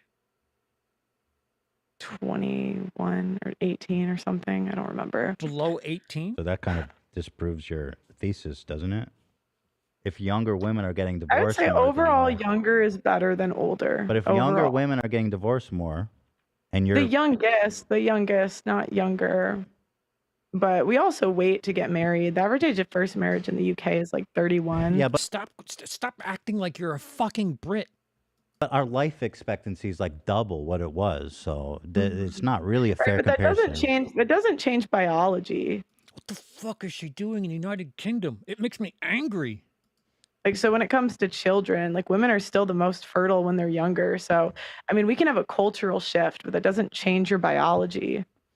Well, we have a scientific shift too. We have methods of making it easier for older women to have babies. Yeah, women are having babies much later than they would have. Yeah, so like the cultural shift 20, is You're talking matching about the IVF. scientific. You're talking IVF, about it's not just IVF. There's fertility treatments you can get. irritable I've done it with my bowel wife. syndrome? It's less invasive. It's like taking hormones and stuff, and so the science. I can pull up the numbers, but the majority of IVF fails, especially over a certain age. I can pull it up. Please. But so I think What it's did the blonde say? expensive too. It's like the average IVF is like $30,000. Yeah, most fertility So- treatments isn't IVF. There's less invasive, less impactful, less expensive things that you can do that are really effective. Right. I mean, you can, but again, most people are living paycheck to paycheck. They can't afford a bunch of fertility treatments. Oh, if people are living paycheck to paycheck, how do you think they would handle another mouth to feed? Never mind fucking fertility treatment. If they're living paycheck to paycheck and they're just getting by, how do you think they would handle an entire another human being that they're responsible for that cannot work and contribute to that paycheck to paycheck? What is the solution there? Okay. Like, I think that's easy for you to do, right? You're in a great position. It in should be life. free. I Average, agree. but no, I don't think that you should pay for other people's decisions. I think if you want to make that decision, you should pay for it. But I just think that's an easy thing for you to say when you're in you do such great numbers. I'm sure you do really well income wise. Thank you for saying that. We shouldn't pay for what other people do. Should we pay for prisoners or should we execute them all? Those are my only options. Well, we shouldn't pay It's for either pay for prison or execute them. Well, okay, right. That's Either extreme. the two. In a sense, though, I'm trying to make it like somewhat That's a tough question. Well, prisoners cost on average like $30,000 a year for the average prisoner. Yeah. Mm-hmm. Or even more now, probably like significantly 40, more. I think it's like closer to 45,000. 70,000 or something like that. 70,000. Let me look it up. Fuck. I'll look it up. So That's we have the right crazy. Because the IVF is obviously way cheaper than that. Mm-hmm. So what do we do about them? To execute or put them in Or what else? I mean, what would you do with prisoners? We're spending $45,000 a year. What do we do with them? Yeah, the average is it looks like 45,000. 45,000. IVF probably costs like 10,000. What are they in prison for? I don't know much about. This is kind of a different, topic, but I do think we should execute. Well, they're all rapists. costing us the same amount of money, Rapists 45,000. we can execute, and murderers. Yeah, we can. The rest, I don't really know. Struggle snuggles. I don't have a strong opinion. Well, but IVF, in let's say, general, costs $10,000. but I guess prison would make a bit more sense because you want a safe society, so that's something everybody benefits from. But I don't benefit if Susie down the streets waits till she's 35 to get married. But and then then decides What does Susie down the street waiting till she's 35 have to do with you in society? Do you plan on employing her child? What the fuck does Susie down the street waiting until she's 35 have to do with the price of apples? Like, what the fuck are you talking about? Family will be stronger. She's less likely to get divorced. The kids will grow up in a stable household. Or she could do that when she's younger. Like, again, we're always... Or if she's the one who brought it up, the paycheck to paycheck thing. People who are older usually have something in the bank account and are able to take on, unforeseen situations, whereas a fucking 18-year-old with a child that has some sort of ridiculous disease that they have to pay for, or school and all the shit that comes with that is expensive. That's not how it works, and you know that. You look at the stats. Younger people are more likely to get divorced. Young people don't make as much money. Younger people have less time to spend. What do you mean by young? So, like, I think the stat I saw was under the age of 21, but it's like above that, the divorce rate's very similar. Do you think women under 21 should get married? Yeah, if they want to. I think, people, I'm not forcing anyone to do anything, but she opened this by saying nobody should be able to get divorced. I'm not forcing anybody to do anything. So if you get married at 21 and fuck up, guess what? You're stuck. I think more time you can spend with a husband rather than just like out on the dating market. I think that's better. I think less experience is better. Oh, pearl necklaces. So here is an interesting analysis regarding men wanting to sleep with younger women. The top. So I've been trying to source that figure. How old is Abella Danger? How old is she? Who? How old is Abba? She's 27. She's 27. That's pretty old in your world, isn't it? In your world. Lana Rhodes, Riley Reid. Yeah, but that's not a MILF. No. I think, and for us, it's like she's quoting Lana Rhodes' age. Lana Rhodes is 26. 26. Yeah. Yeah. But Like again, the most 18 to 28. Just because they're the most popular doesn't mean it's the most popular category. Also, their 26 is over the hill, right? I got the top categories I have is ebony, lesbian, threesome. I don't see any 22-year-old head large mainstream porn stars. I mean, 22 versus 26. It's not that. Like we say 18 and 28 is a woman's peak. No. 20. What is the woman's who peak? says that? Between 18 and 28. No. I mean, 28. it slowly declines after like 22 or 23. It slowly it's declines. 27 to 33. 18 to 28 is a woman's peak. Peak as in what? What does peak mean? Peak like looks wise. Okay, looks wise. No, sexual looks. So I've been trying this claim that men between ages 20 and 80 want to have sex with 22-year-olds. I haven't been able to find any source for that. The only source I've been able to find is from this Can we book. put the prisoners to work? Say what? Can we put the prisoners to work? They do work. They already do. Yeah, they That's do. exactly what we do They're currently. slaves already. They work for like 10 cents an hour. Yeah, but only To profit private corporations, by the way. It doesn't benefit John, you at all. it is. It's like 17 to 23. Yeah, it's not a good system. you seem very knowledgeable in the prison system. I wouldn't call myself a prison expert. Yeah, and that's know. fair. Well, that's God fair. We don't forbid you need to go to I an don't argument expect you to talking be. about prison without So, in terms of sourcing, knowing this claim that old men want to have sex with, not old men, all men want to have sex with 22-year-olds around that age. The only source for that I could find. So they find that the most attractive. The only source for that I could find was a book called Can you look up what's the Can you look up? The way that these numbers are sourced is pretty poor. So it's not really that high quality of a source. But I'll read you the results. It does say that men 20 to 50 find 23-year-olds most attractive. But in the same study, it says, but women that men find they're most interested in are women of their similar age. Oh. But they found the 23-year-olds the most attractive. But not the most. How did they source? Miss Marriage is talking about the most attractive, not what they're interested in. She doesn't realize that you just fucking masturbate to what you're interested in, and you marry the person you masturbate to the person that you're attracted to, and you marry the person you're interested in. Fucking moron. Source interested in and desirable. Desirable. I think How it did means... how did they? Dice has the 2022 study. MILF is the 5th most popular search term, behind ebony, lesbian, threesome, transgenders ahead of MILF, huh?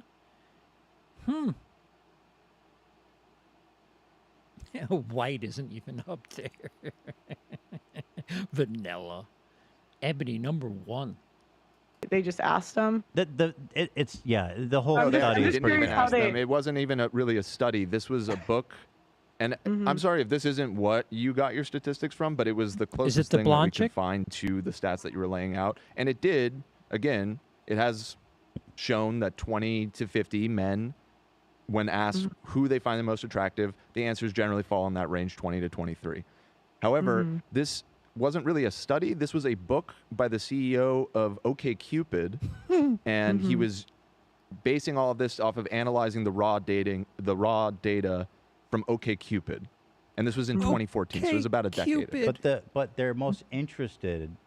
Right, in women and up they there. found the same Yeah. conclusion that Ethan just pointed out, that though they may find younger women... Au contraire, Dice. I search white missionary all the time. That blonde chick.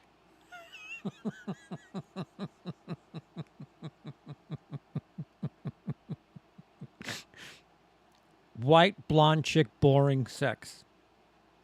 Kinda slow. No noise, please. women more attractive, who they are interested in dating, falls generally much closer to their own age. But if you have a better source on that, I'd love to hear it, because we Or looked. even if you look at dating app data, like what? Because it all starts with That's looks what this for is. men. This is dating. But I'm saying it app dating. starts with looks for men. You're not going to get in the door unless you look a certain way. Yeah, So women- I mean, men could be attractive. there's some older women that sure, right, that look good enough to get into the door, but it starts with swiping, and that starts with looks. So if they find the 22-year-old's the most attractive, that's what you need to get in the door first. What door? It's not to say that every woman over the age of 30 or 35 is like done for completely, but In the door. it's going to be a lot harder. And I think it's dishonest to say it's going to be equally as easy to date when you're 35 versus 22. You're a moron. Yeah, I didn't say You're that. An absolute moron. You're saying men. Men tend to, in general, like younger women. But Find that's younger women more attractive. But I don't not think it's who they're accurate to interested say Right, but they it like starts, younger. but everything interested. starts, but men, it starts with looks. So you don't get into the door unless you look a certain way. I think you're You making a big disagree- generalization about all men. So incredibly Okay, do shallow. you disagree with that? You don't think it starts I think with a lot of looks? men have a lot of different preferences, and I think a lot of men's consideration of what attractive. Yeah, it's on VP Dice. It's called vanilla porn. Just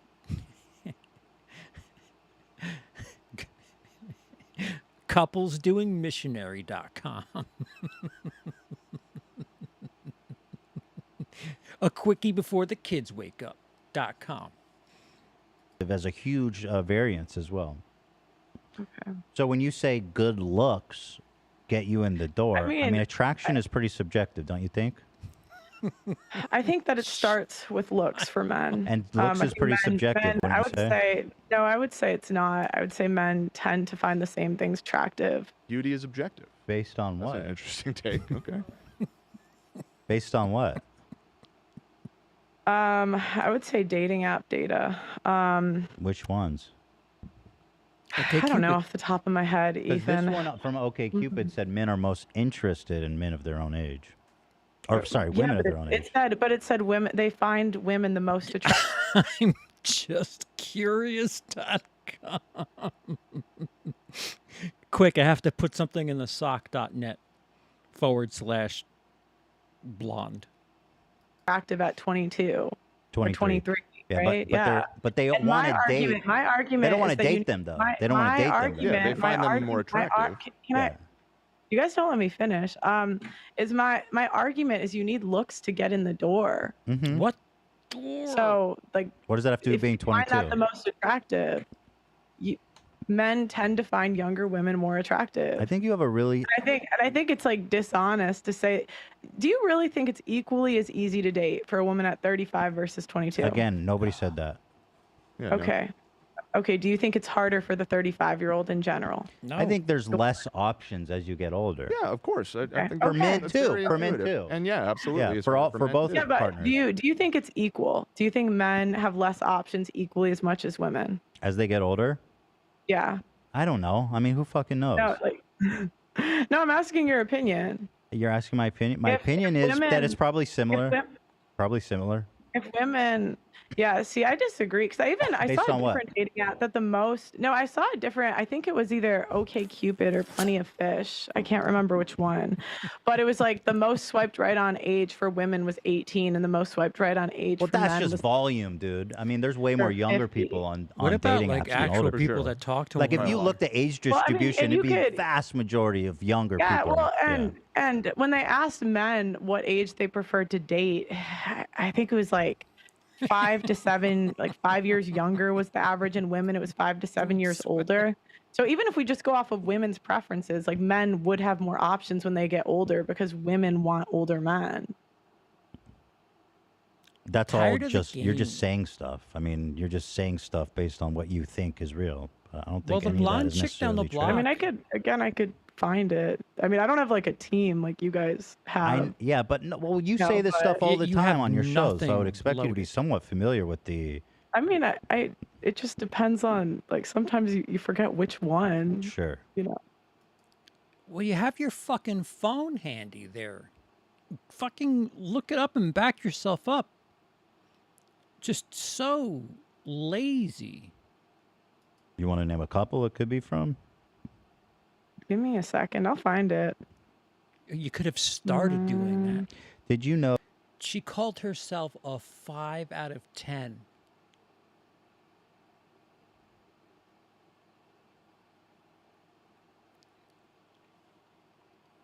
I wouldn't let my dog shit on her.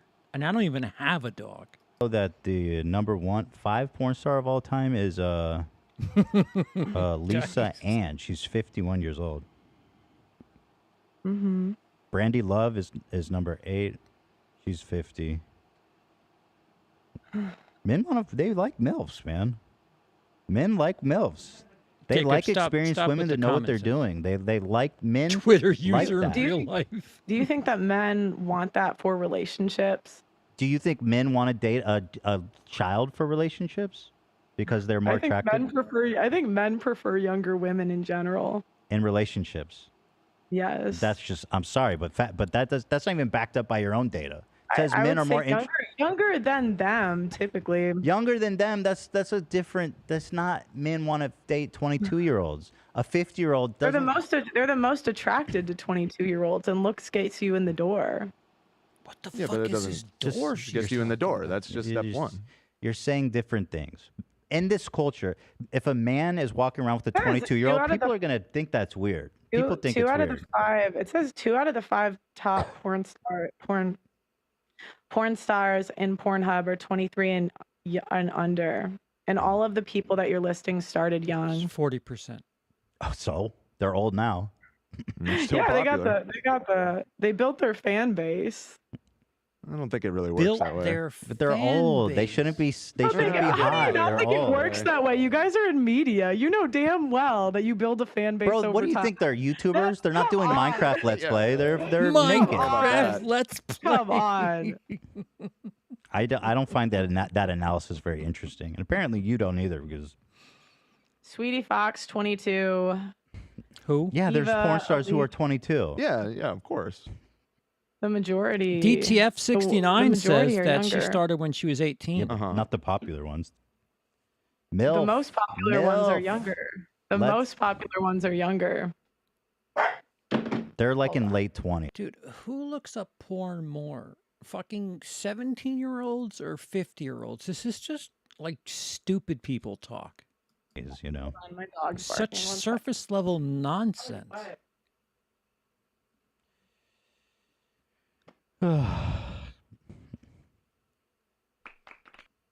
She's in the UK though, so you know things are different. I let her outside. It's kind of hot in here. Oh, did her dog want to shit on her? I want to ask you. The number 1 porn star is 23. Who? It's either, let me see, it's You know, when I look up porn, the first thing I type is date of birth.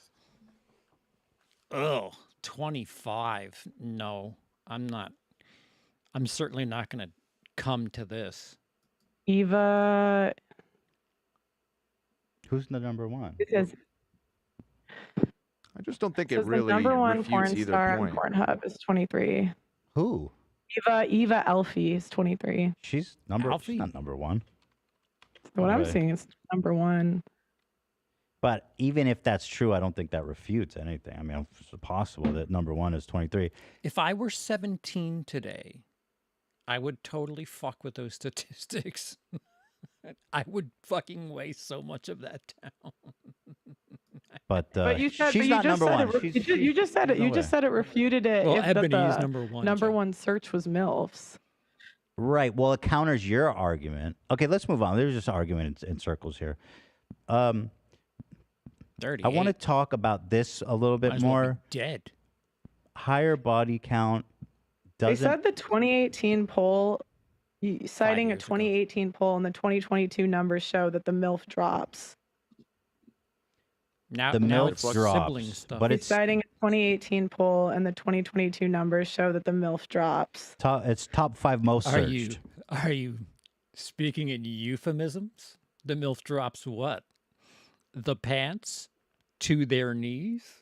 Ah ha ha. Ah ha ha ha. Number one in UK, Southern Asia, We Canada, did say Netherlands. that it was 2018. Yeah, the 2018 Yeah, but I'm one. saying it says the 2022 one that dropped. Oh, so men became less interested in older women in the last 5 years, I guess. Well, this year, Well, MILF, hold on. Yeah. Okay, sorry, go ahead, sorry, Olivia. MILF was number one search term this year in the UK, Southern Asia, Canada, and Netherlands. Yeah. And Men it love was in the MILFs. top 5 most searched for terms in Paris, Italy, Mexico, Spain, Poland, Ukraine, Argentina, Sweden, and Belgium. Oh, but this she's year. in And Lana UK, Rhodes though. is number one, and she's 26. Lana But whatever, Rhodes. who cares? Let's move on. Okay. I disagree. Listen, I disagree. There's not a lot of data on this. Like, there's really no data to make a conclusion. MILF drops. So again, I just don't think it's fair for when you talk about these things to say, oh, science says this, data shows this, but there's no data number that one shows any star of is a that. year I mean, it's younger just, than me. again, you feel that way. You Yeah, feel you that. just feel Talked dead about, we yet, just guys? talked about that men find 22-year-olds the most attractive. Yeah, so but you not can the most. you can interpret the data differently than me. That's fine. Like we can It's interpret not really the data. That was we some can- we random can blob interpret- from we a can- book. We can. I mean, there's also dating app data, and Fucking then you dating guys That's what interpret this it is. differently than me. We can interpret it differently, and you could come to one conclusion. She brings up dating app data, but she opened with this. I don't think divorce should be legal. I think divorce should be banned. So, like, she opened with this being in a relationship thing. So, why would the fucking dating app information in any situation have anything to do? Why would somebody who's married have any sort of input on dating apps? Like, you're already locked up. What are you doing? What was that? What was that website where Just Looking or whatever the fuck, one of the those 19 and counting fucking morons got caught when they got their shit pushed in? What the hell is that called? For the married couples looking to have a little fling. Let's agree to disagree on this one. So tell me, we didn't really get to flesh this out, but I find this topic interesting. Why is a woman with a high body count, and high, I guess, is like 10 plus? What is high? 2. Well, it depends. Depends what guys you ask. You know. In your opinion. I mean, in my Adult friend finder. That's it. Thank you, Ben.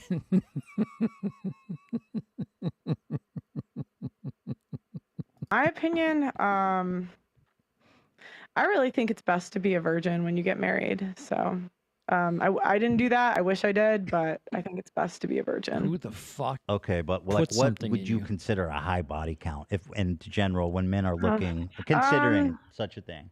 It seems like the body count studies that I've seen, it drops around like 5 to 7. 5 to So 7 drops. Okay, so what is inherently less desirable about a woman with 5 to 7 partners? I mean, one, what value does that bring to a guy? Ashley it's Madison. neutral. Yeah, I mean, I just think I asked you what devalues it, not what values it. It might what be Ashley devalues Madison. it, That rings more of a bell. I just remember that one of the Duggars, 19 Kids and Count, one of the TLC fucking cult babies who was happily married, had 2 different accounts on it. And that was the beginning of the end for that young man's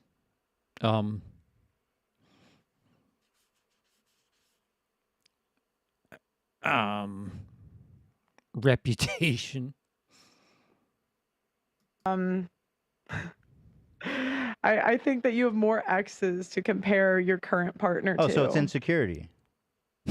So you would be insecure. If you want to label it that way, but it's like, why would you want someone with more exes?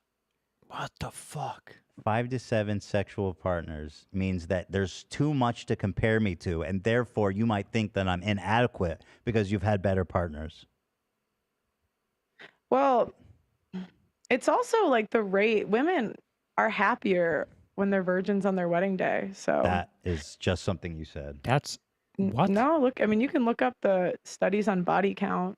Yeah, no comment, Joe. Yeah, we can fact check that. It just seems like something you just say. Yeah, she just throws shit out, and then his from the team's like, all right, Family let's Institute, dismantle this nonsense. Something in Family Institute. Okay, but so while we look that up, I let's don't know. say The blonde brought it up. Women are happier, but The more sexual partners a woman has, the less happy she tends but I'm to be asking when you, married. what is less attractive? Because you talk. What about? I mean, if we're going to just speak in generalizations, what about the women that like just are trying to get a tan while their husband's out at work and the pool boy is, it's a little too warm and the pool boy's got to take his shirt off to, skim the fucking leaves out of the pool, and she has a little funny feeling deep down inside. What is that happiness? About men are looking for women who have had less sexual partners. So what is less attractive? What makes them less attractive? Who's Brandy Love? What makes them less such? Men don't want hoes. What do you mean by that? Men don't want women that have slept with multiple people. Well, we're talking about 5 Here we go with that 100 years ago fucking mentality again. to 7 partners. Why don't men want hoes? Do you want a woman with a lot of bodies? 5 to 7, I don't consider. I think that's totally like. Well, I think most men would, pray for that nowadays. But what do you mean general, most men would pray for it?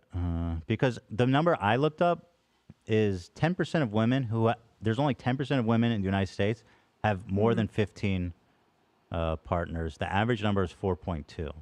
Did that study was for women? It included older women too, though, didn't 25 to 44. Yeah, that's yeah. I just think it would probably be more accurate if you kept women under like 35, but yeah, what the fuck does the extra 9 years do? What the fuck? Would the number go up then? What are you talking about? What is your argument that older women have less sex? That doesn't make any fucking sense. You would think that if you make it wider to 44-year-olds that there would be more partners, not what point of angle are you coming from? So what makes a hoe? What does a hoe mean? I mean, it depends on who you ask. I'm asking you, clearly. What do I think?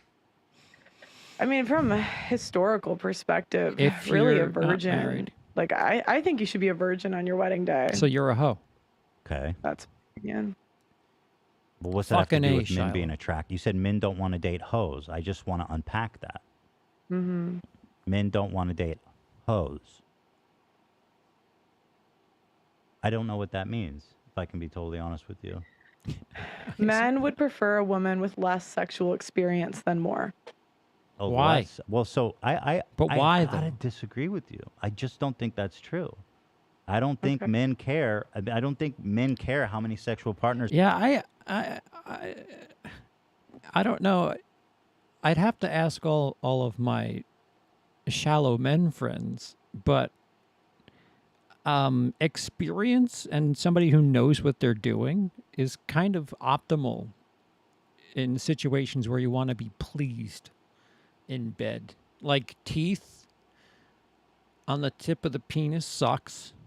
No pun intended. Like somebody who doesn't know what the fuck they're doing, it's not really, you know, I've had instances where it's just been like, you know, just get off. I'll do it myself. I know how I like it. Just go away.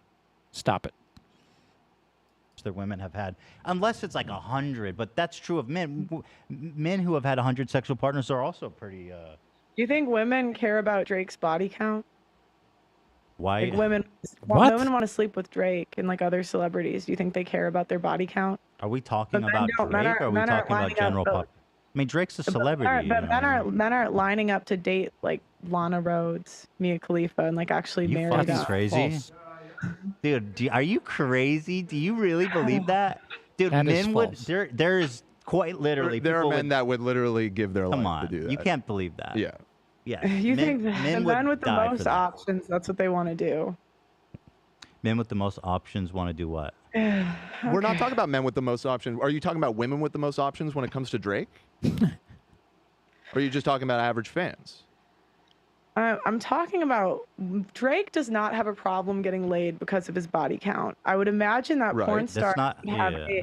I would imagine is that this porn semantics stars would have a bullshit? hard time getting into marriage with a man that they respect and admire. Aren't you the one What that's always the been like, let's not fuck? talk about fringe cases? What's the point of bringing up Drake? That's like the most extreme example. Wouldn't you agree? I mean, we could even go into like normal dating. I think it's That's more silly. important. Yeah, let's Like do this that. is.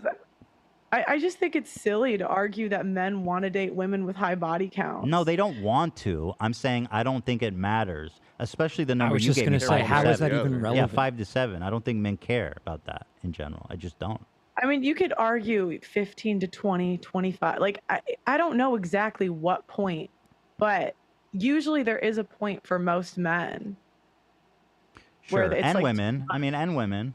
I don't think women want to date someone who's like slept with. I just don't think, I don't think it's equal. It's not equal, because Drake. Not equal. No, not because of Drake. Drake. Because we should remove like celebrity and outside kind of influences from this. Because Well, DiCaprio prefers them under 25, so that adds to her math.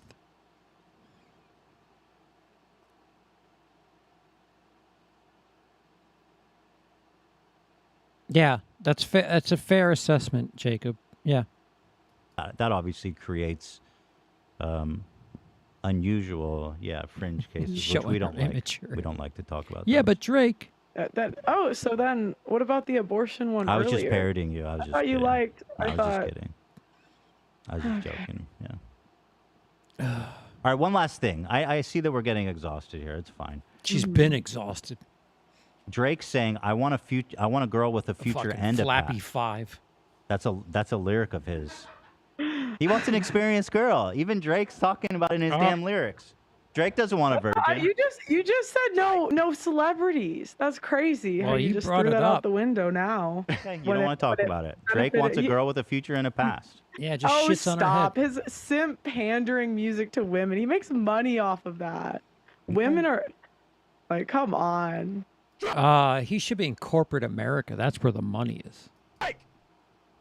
All right, let's talk about Drake one also last seems thing. like a creepy, probably. Yeah. And I do thank you for being here. You know, it's combative, but I think it's a good conversation. I wanted to ask you about one last thing. That's right, Darth. I agree. This comment I thought was interesting, and tell me. Flappy curtains in the. It heavy sounds wind. similar to the slavery stuff. Wait, is she talking to the fucking Nazi crown prince? Is that who I see her talking to? Too, because that's literally the founder of, or the guy who made Roots said, I wanted a myth for my people to live by. So they often That is him. Mr. Fuentes. What is she doing? But that's what they do is they embellish, and I'm not trying to say it wasn't horrible, it was. Right. But they want to make it like more horrible so that they can control people. So, in what way was slavery made to seem more horrible than it was? We were talking about, and I don't really want to go into this too much because we're kind of past this, but I was quoting a Thomas Sowell book. Mm-hmm. So. Okay. Who's that? Yeah. So Thomas Sowell's an author who talks about the history of slavery. So. Thomas Sowell. Oh, so do you agree with that premise that slavery was embellished? Why would you even entertain that fucking human scum on your fucking podcast? Embellished or no? I think that there are parts that are under embellished and there are parts that are over embellished. I think it just depends what we're talking about. That's so interesting. I've got to know what was over embellished about slavery. Just like one example, I'm dying to know. Yeah, I just rather, I mean, I was talking about a book that I read, and I think to understand the context, you'd have to read the book. But you just said some parts were embellished, some parts were under embellished. I just, again. Are you retracting that? I'd really just rather not. What was over embellished? Okay. Dude, no, but slavery being embellished, that's so interesting. I don't know how you embellish it. There are certain facts that we're not allowed to talk about. Like what? I would love to. We're doing the taboo. No, we're mixing it up. It's red pill, baby. Let's see the world as it is. Taboo topics. In the UK, they don't let you talk I like that. genuinely want to know how it was embellished. Yeah. What can't we talk about? Come on. I mean, I could show you the video I was quoting, but it's just, I'd rather not get Is it a video into or a book? this, So. Sounds like a blue pilled attitude to me. Yeah. I was kind of hoping this was like a good faith interview. Wait, what's bad faith? I'm literally showing you clips of you saying stuff. Yeah, yeah. Wait, hold on. I'm sorry. What about this interview has been bad faith? I just think you're kind of trying to push an agenda, and you're not. An agenda? Yeah, I just think you're trying to push an That's a clip of you saying that. You can disavow it. That'd be super easy to say I was wrong. From a full interview where I'm quoting somebody. Like, if you watch the full interview, I am quoting somebody. And now you're trying to pin me down about a topic that I don't dive into. Hold on. So it's like, hold on, that's not the point of my channel. Okay, the point of my channel isn't. Why did you have Nick when Fuentes you on said to begin it? with? How is that bad faith? Hold on, let me see. Because I was talking about how the founder of Thomas Sowell talks about how the guy that made Roots talked about how it was a myth for his people to live by. Okay. That's what the guy who made Roots said, Alex Haley. Okay. So, and I can't even talk about that on a podcast without being canceled by the internet. Yeah, but mythology, you know, myth doesn't necessarily mean it's a lie, right? Just because mythology is like a culture, right, but a I'm history. saying that doesn't mean the way it's depicted in the movie was how it actually happened. And that's what he was talking about on the book. But again, I was quoting a book, and you're trying to like pin me down on quoting a book. Let me watch this again and see if I'm doing that. Stuff too, because that's literally the founder of, or the guy who made Roots said I wanted a myth for my people to live by. Yeah. So they often, but that's what they do is they embellish. So then you say, but here's what they do. And I'm not trying to say it wasn't horrible. I'm not trying to say it wasn't horrible. Right. But they want to make it like more horrible. But they want to make it more horrible. That they can control people. So that they can control people. Right, but Nick 5 Fuentes minutes, agrees, but by the way. wait, oh my gosh. 5 minutes before I say Sowell talks about this in his book.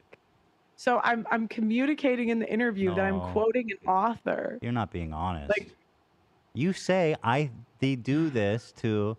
Okay, so you disavow. Just disavow it then. That's easy. Just say I don't think slavery was embellished. I mean, that's super easy. That's like a layup. Do you agree? You know what I mean? It's like just say you don't think slavery was embellished. I think There are certain facts that you're not allowed to talk about. I don't really want to talk about it today. But that roots was what is a myth?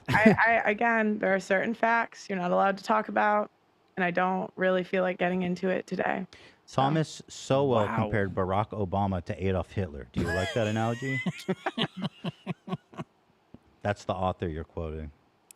Do you think that's a fair analogy? That's a quite one-sided way to write his whole work, but he wrote like 100 books. Oh, I'm just asking you, do you agree with that statement? Barack Obama is comparable to Adolf Hitler.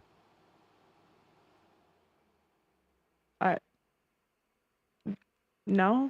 Okay. See, it's not hard. It's not hard. That's awesome. That's easy to do. You also said George Washington was viewed from his slaves like a father. I guess that's part of what the what the myth, I guess, is that not all slave owners were evil. Some were father figures like George Washington.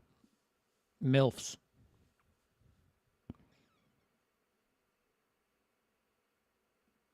Did you say that? I don't remember. I think like if someone's a great and powerful man in history to the point like they're talking about him hundreds of years later, he didn't have any kids. But like, did he own slaves? What? Did he own slaves? George Washington. Yeah, he did. Yeah, no real man to me. I'm just saying. No, it's actually interesting. He had a different, like he inherited his slaves, and it wasn't as simple as he could have just like let them go, because the debt that's incurred on them, like you can't just release them. And so his slaves actually, like, he had a really good relationship with them, and they considered him like a dad. She's talking about them like they're fucking auto loans. You can't just release them. What a fucking idiot. Oh my God. Mm-hmm. What's your source for that?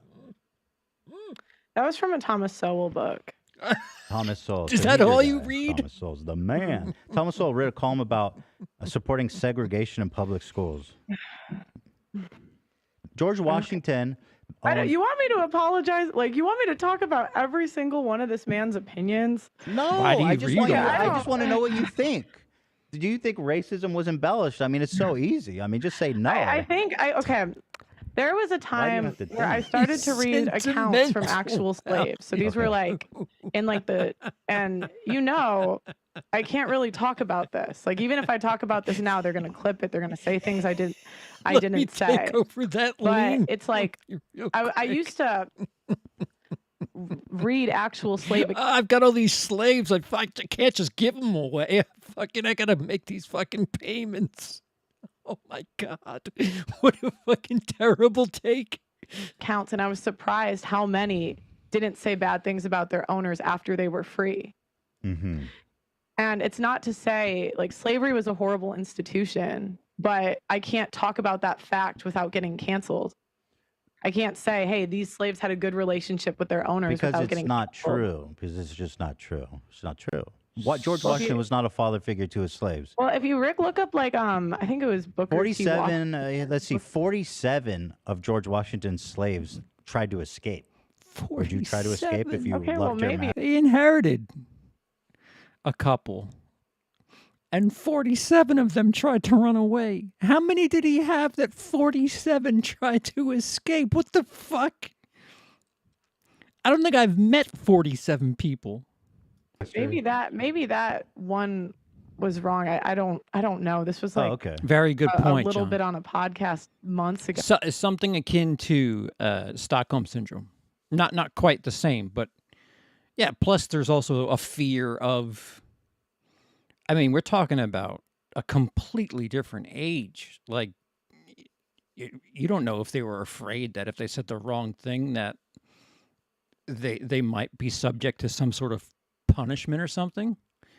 How many of them were 22? But were they attracted is the question.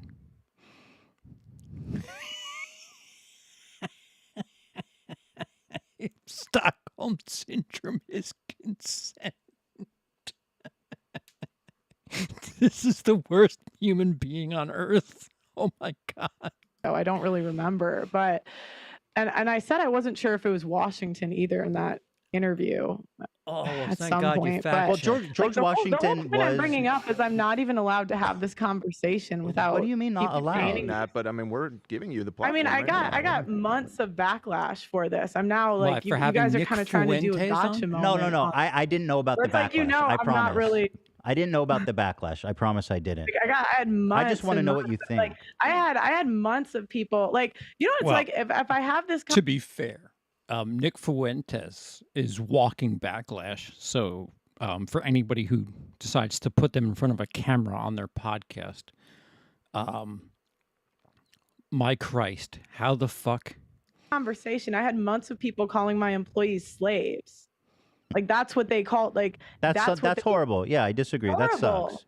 Horrible. But at the same time, and like even the guy, and you know this because you watched the video of that guy. Mhm. The reaction you just showed, like you're acting oblivious, so I didn't know that, but you do know that because what? the reaction you just watched was my former co-host who insinuated that my employees were being colonized. Oh, I didn't know that. I Yeah, and promise. so I that's just the wanted to clip get your from take. there. Well, people say, I just wanted to know what your thoughts are on this. That's all. Yeah, I'm not like my channel isn't about slavery. That's like a fringe. I know. comment. I want to know about you. But I'm asking, like, why are you bringing this up when that's not really what? Why did you bring Nick Fuentes on? Or why did you go to speak to Nick Fuentes? Was Drake there? Maybe Drake was there. My channel's. Oh, wait, no, I got him wrong. That's terrible. Wrong entertainer. What's his name? He used to be a musician. Now he's just banished from the earth. Yadolf, that's it. About. I can only ask you things about. This is interesting. I want to ask you about it. But I can only ask you things in a confined space about your channel? You can, but you understand how that looks to me. It's like you're just trying to pick out every single. Listen, Pearl, to be fair, to be totally fair, That's so not red you pill. could just say, I don't think slavery was embellished. Like you I mean, you were Like, just that's talking super about you easy. research, like That's a layup for most people. Dude, she's got a wide open net and she's just like, I was quoting a book. That's the crazy part. I was quoting a book. So do you it's like- agree with his Wait, is Nick Fuentes 23? 22, whatever the fuck. statement, though? Do I think overall it was embellished? Some parts, sure. There it is. Which parts? Some parts. No, please tell me which parts. I Just think- tell me. I think that you can't. I think that certain slaves had good relationships with their owners. Not all, maybe not most, but I think some did. And that just And there are Yeah, Ethan, haven't you seen the Django Unchained with Steven, the Samuel L. Jackson character? He really had a good relationship. That's basically history there. Come on, man. Quit beating up on her. there are accounts of them saying this. So some slaves had good relationships with their masters. Therefore, slavery was this is what embellished. you know how this is going to go for me. Like, I don't know why you're doing this. You know I can't have this conversation without them painting it a certain way. Well, just own it then. Just do it. Just say what you want. You know what I mean? all Just be red pilled about it. Who is they? I don't know who's they. Thank you. Just your haters or someone? The left. The left. Ah, the bloody left. Like, I mean, you even came in, like, you researched, like, my family. Like, that's weird. Why is that weird? It's all They're public. public It's stuff figures. you talked Like, about. you're researching. You literally all the talked time. about it. It's called preparation, which No, you I clearly didn't. done none of. I didn't Like, you talk literally- about Dude, it. he's fucking demolishing her. No Mom, preparation, I didn't and you talk talked about. like. I Dude. didn't talk about if my mom was the president of like the company. Where did we You find would that? Find that on their I website. just looked it up. I said You said corporate America, the most vague bullshit. Googled who Yeah, are your but that's parents, and it popped right up. Is that? Yeah, They're that's not famous. weird. They're relatively famous. I didn't send a He has private interviews investigator. on YouTube. There's all kinds of stuff. Yeah, I didn't. Dude, she does vlogs from her house and shit. She's fucking stupid. send a private investigator to your house. I just did a little bit of research. Public information. Like, let me bring facts about your parents to You, this interview. dude, you It's knew like- you were coming to talk Run to me for amok. weeks. Could have easily done that. Like, I You're know, welcome but I to. thought we were talking about the issues, not like my family.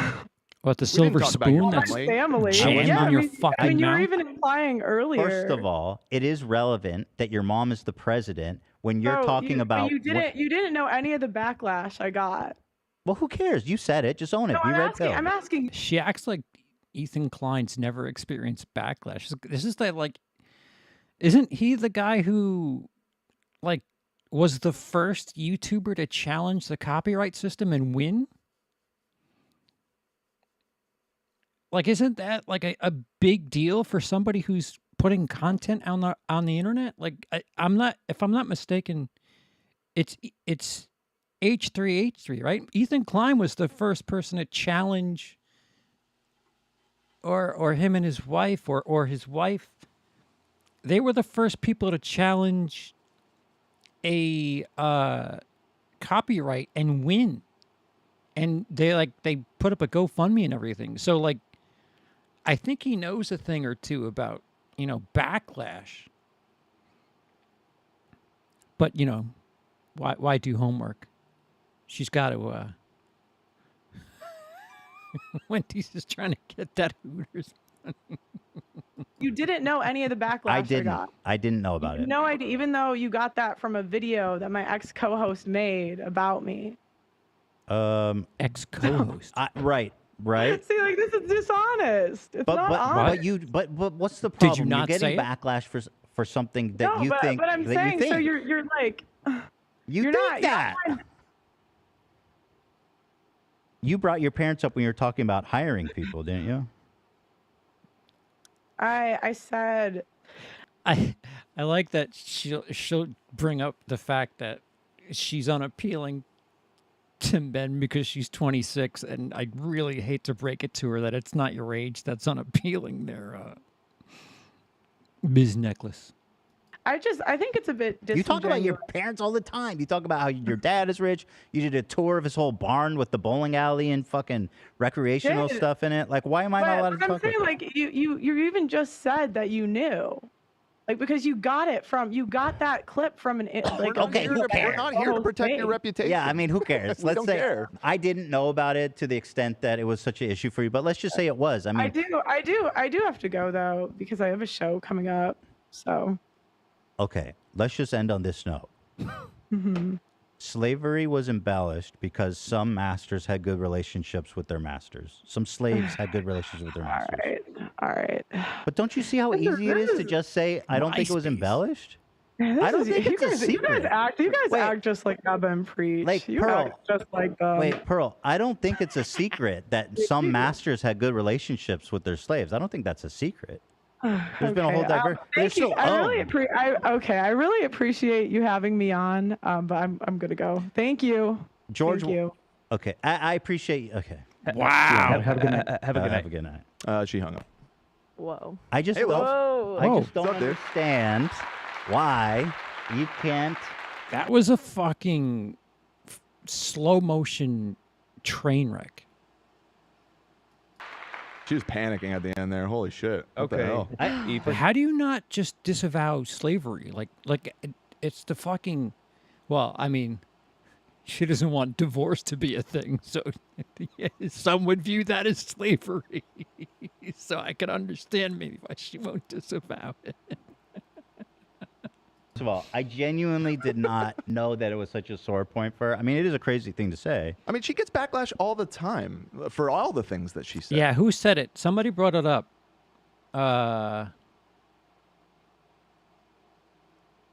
Right, Dice. Ethan spoke to Trisha Paytas and Shane Dawson. He knows backlash. Right, exactly. And I think I'm right. I think he was the first person to challenge a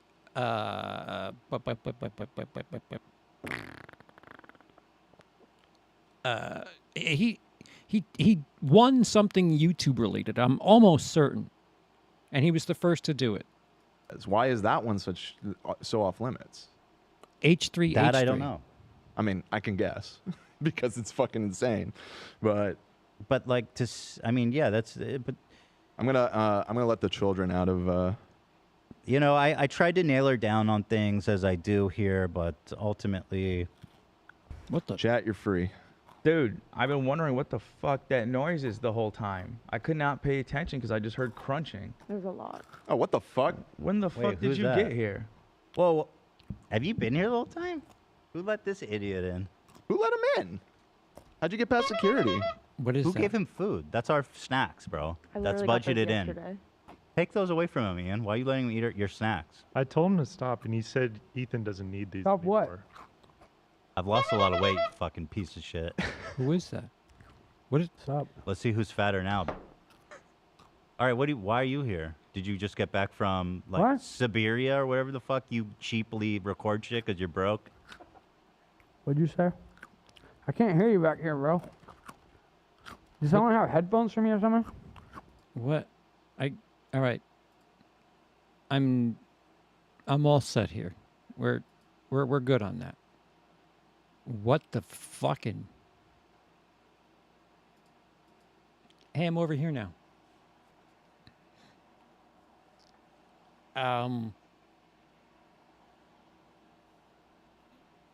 That was ridiculous.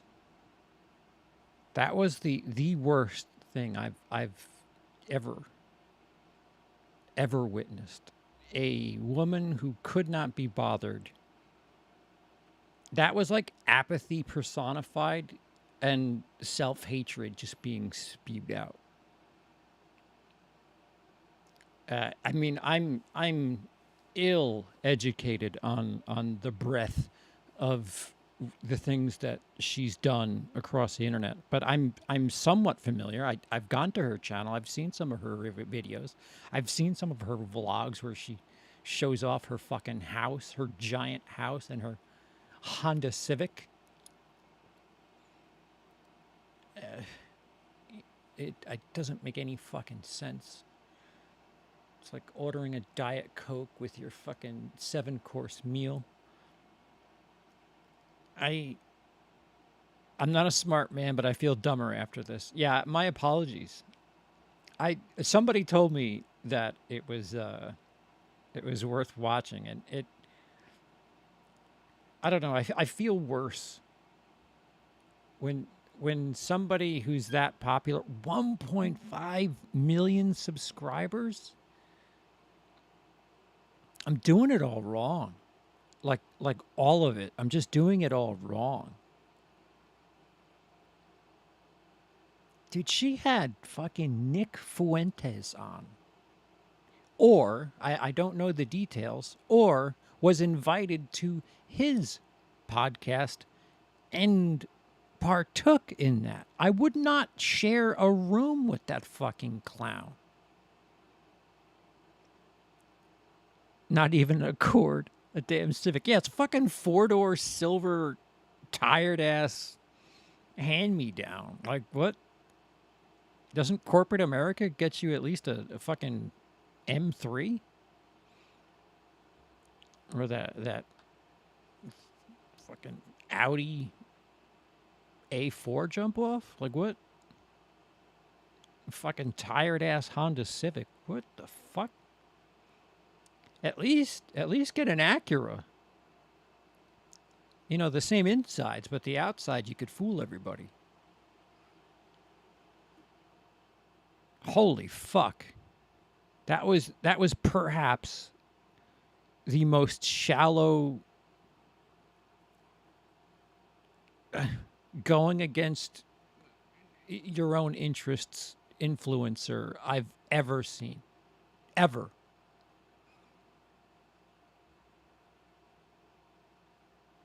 Apparently you have to be dense as a motherfucker and swallow every ounce of pride and dignity you have. I don't think there's any of it there. I think this is a person that was born with a silver spoon in their mouth. Again, I'm going out on a limb and saying that she was born halfway to home. Not on third base. Halfway to home. Because you don't have that apathy for society without just not needing to give a shit. Thinking that divorce should be illegal? Like, what are you talking about? Like, what? And again, the hypocrisy that she's actually had sex and thinks that people should be virgins. Well, what the fuck? Why? Because you don't like your experience? Safe to say that she gets zero cosign from anyone here. I would look further into her, but I already take enough medication to try to neutralize my chemicals, and I know better than to walk into a fucking dark alley. Like I said earlier, do we think she's ignorant and misinformed or just a grifter? I should feel sad for her or angry at her. Either way, it's a sad state of affairs. Well, she's certainly grifting. Because her facts, it doesn't matter. Whatever she's quoting, it doesn't matter. She's just, again, I'm very, very ill-educated on like this pick-me girl notion. But from what I understand, she is that. Like, on Urban Dictionary, she might be the pick-me girl. And it's funny, like, when I think of pick-me girls and things like that, it's fun. Like, it's so odd. Like Daily Wire, they have that comment section thing with the female version of Ben Shapiro. That female looks like Ben Shapiro with long hair. This one here looks like I don't know. They're so anti women's rights, and they're like so unappealing as far as straight men are concerned. Her mindset is becoming increasingly prevalent in some circles, unfortunately. Yeah, well, I mean, if you're 17, if you're a 17-year-old guy and you think this garbage nonsense, then you hear this coming out of a female's mouth who's, you know, fucking a presidential term past her prime. Then you're like, yeah, see, she knows. The blonde that she talks to, that blonde chick off the street, she interviews a lot of people. The fact that she referenced her interviews, and then we got a clip of her talking to Nick Fuentes, makes my stomach churn like a fucking washing machine. Rudy says that her friends have come out and said that she's grifting. I don't have a source on that, though. Yeah, I'll have to ask Rudy. I mean, I know that Illuminati's just absolutely fallen apart. Man, June's a bad time for people with a decent following, huh? I don't know, something about the stars where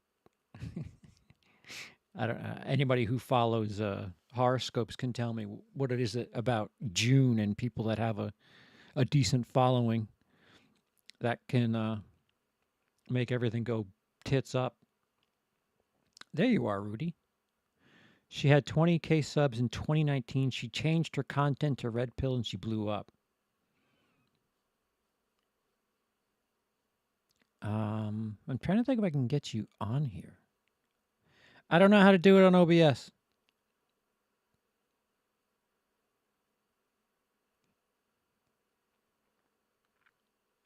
Rudy, do you want to continue this over on your side of the woods? I don't know how to do this on OBS. I'm curious to know what you were talking about before, but I don't know how to get you here. I'm just straight talking to camera. OBS is fucking obnoxious. Mercury's in the Gatorade.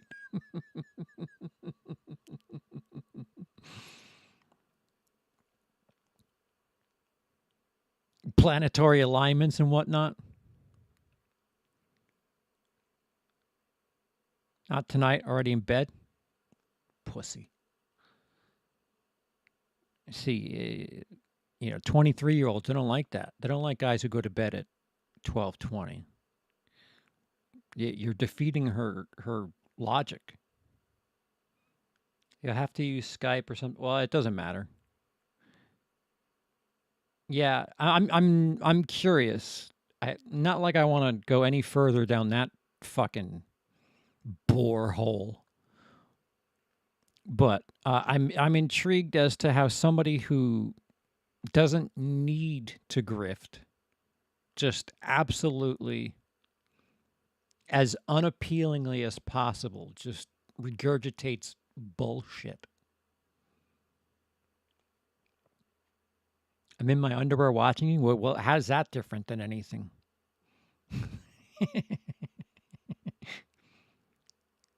If she doesn't end up working for Daily Wire or PragerU, it's because they don't like her screen presence. I think she's like a mainstay on Fresh and Fit, isn't she? Isn't she like the actually girl for them? And then Fresh and Fit, like most of them are like in fucking bikinis and shit. I agree, Jacob. There's a couple of moments presented where it felt like she didn't believe what she was saying. I'm leaning towards grifter. Absolutely grifter. Whether or not she believes it, she's a fucking grifter. Call it rude pillow talk.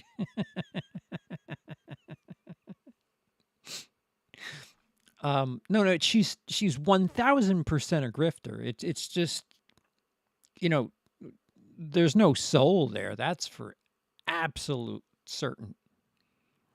She can't even do her hair knowing she was doing a podcast that gets millions of views. Well, she doesn't do anything. No prep, unless you count, you know, that blonde chick that she interviewed on the street. For fuck's sake. So it's shit like this that really deflates everything. You know, when I was fucking, I don't know, my patrons probably know this, but I was working about 18 hours a day the last 3 days before the 31st to get it up by, I think I got it up. I told Cody last minute, I need every minute I can have.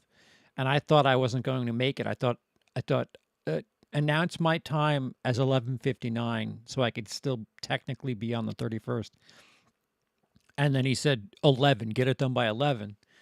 And after, you know, all the shit, the rendering and all that stuff, because my computer doesn't like rendering. I think I got it ready to premiere by about 8:30 p.m. But Monday, Tuesday, Wednesday, I think it was a Wednesday. If not, it was Sunday, Monday, Tuesday, whatever. The 3 days leading up to it, I was working 18 hours with very little sleep. I think I took like 40-minute breaks with like 25-minute power naps. And you know, I would take naps during render sessions. But that person who spent 50 plus hours getting a video that isn't but 50 minutes long ready in time to be of a certain date. And I'm nowhere near 8,000 subscribers yet. And she's at 1.5 million and just shows up and says shit that it doesn't matter if it's true, doesn't matter, whatever. It really deflates the ethic. Like it's really deflating seeing somebody like that. Just, I mean, she doesn't have to do this. She does not have to do this. Again, that's the home where this person comes from, mommy and daddy. You know, the corporate America job. Mullets have seemingly come back. Just watch crack meth. Welcome to being a content creator, and you thought college was rough. No, I said, fuck this shit. I'm out. Rants get clicks. I'm going to... See, I've been called a sexist. I've been called a sexist. I've been called a racist. I've been called a leftist, which I think that's a no-no. If I want clicks, I can't be called a leftist. But I've been called a leftist racist, which is... I didn't know those two could go together. But I've been called it because I called Eric Jalaya Samuel L. Jackson's character from Django Unchained.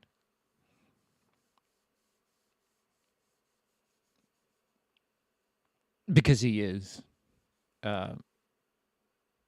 Fucking guy talking about fake Irish people.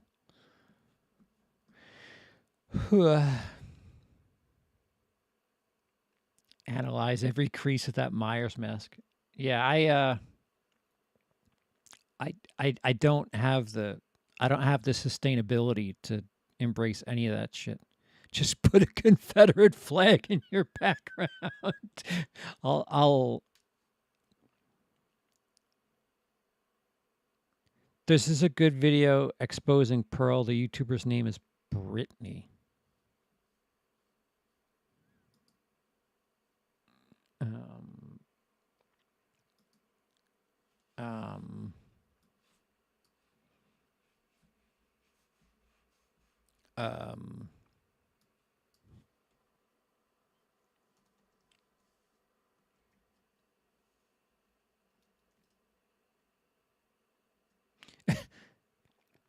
So I type in Just Pearly Things, and it says podcast, slavery, feminist, reaction, vice, Abba and Preach, whale.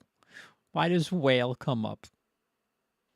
Just Pearly Things apology.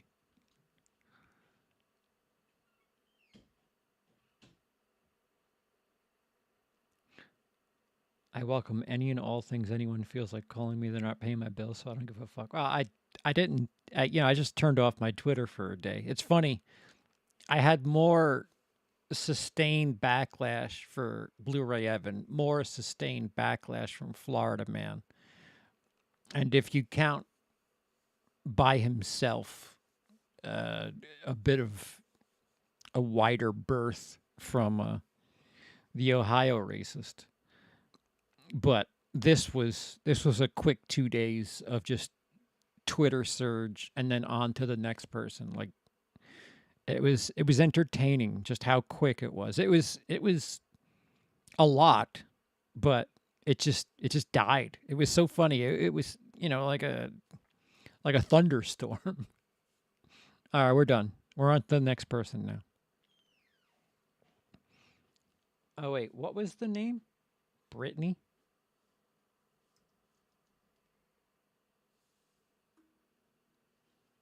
Brittany Renner?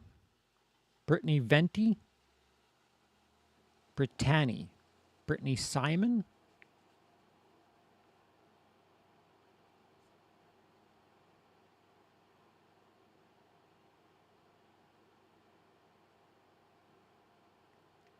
Brittany Venti's brutal on Just Pearly Things is brutal. Is that it? Oh, Dice has got the receipt. Open link in new window. Critics are screaming. Oh no, we got. I saw something. What is it? You believe me, don't you? Oh, that. All right, you gotta go, man. I can't wait. I fucking can't wait. What am I doing? What in the fucking hell am I doing? I hate life. I hate life. I hate everything about living. All right, well, let's drop you.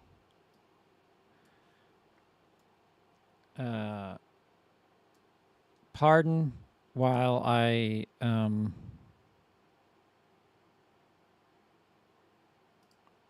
get this set up. It's gonna look like garbage for a minute. Let me get back over here.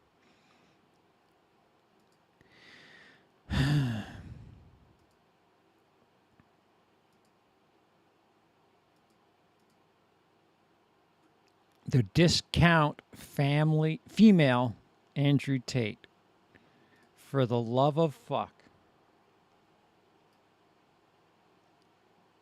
I'm still going with my trans rebound Elizabeth Olsen. Or wait, what? Who would it? John Color. I forgot what the term John used was.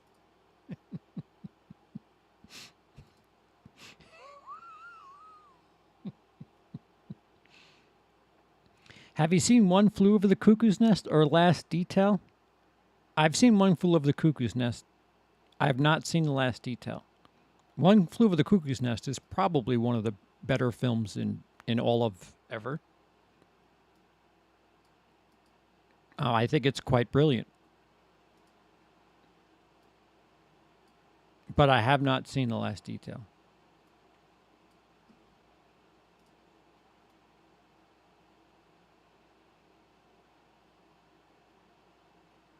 What are your plans with The Flash? See, boycott, wait a few weeks. I have a trip coming up to where Pearly Things is from.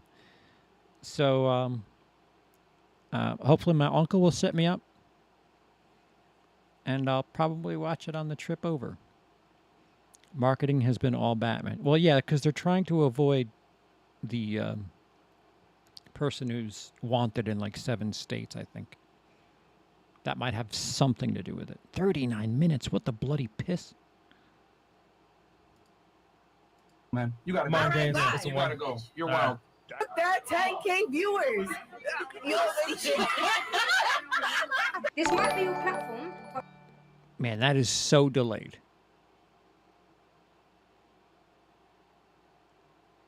Respect Okay, goodbye. Go. Everyone bro. So that's why she's angry. Get out. Get the f out of my apartment. Get out. It's her apartment that Fresh and Fit are in?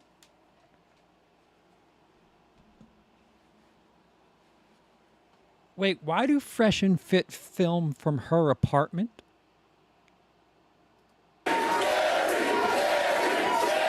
That clip you just watched is of Hannah Pearl Davis, a 26-year-old YouTuber, the latest... Oh!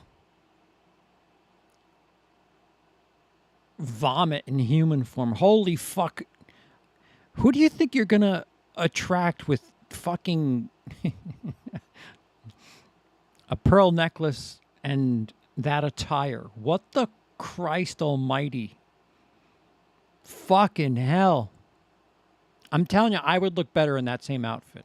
I'm being a bit modest.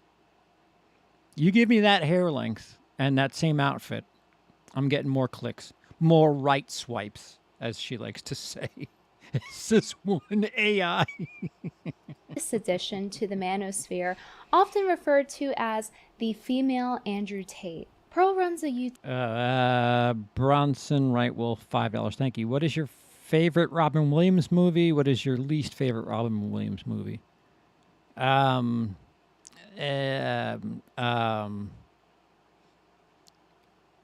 favorite has to be Miss Doubtfire. And my least favorite? No, let me change that. 1 Hour Photo. He's fucking incredible in that movie. My least favorite is Bicentennial Man, the one where he's a robot or whatever. Woof.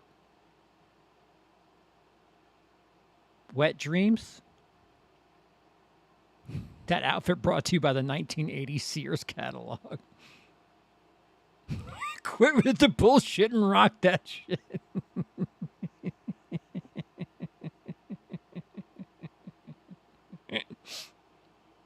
Toys sucked. That's fair. This person looks familiar. Channel centered around the manosphere, hosting some of the classiest women our society has to offer. Yeah. Right, let's go there. You want to go back in the past and embarrass yourself again? Do you want to scream? Is that what you want? Let's go! Pearl's channel is heavily inspired by Kevin Samuels and Fresh and Fit. Women in general. Oh, what the fuck? The most unappealing photo ever. Classiest women our society has to offer. Right, let's go there. You want to go back in the past and embarrass yourself again? Do you want to scream? Is that what you want? Let's go! Pearl's channel is Give me that shot again. Heavily inspired by Kevin Samuels and Kevin Samuels. Oh, chef's kiss. And fresh. Oh my God. I can go a full year without showering and look better than that. To either sex, gender, excuse me. She's 22. A second a pearl necklace of only pearl.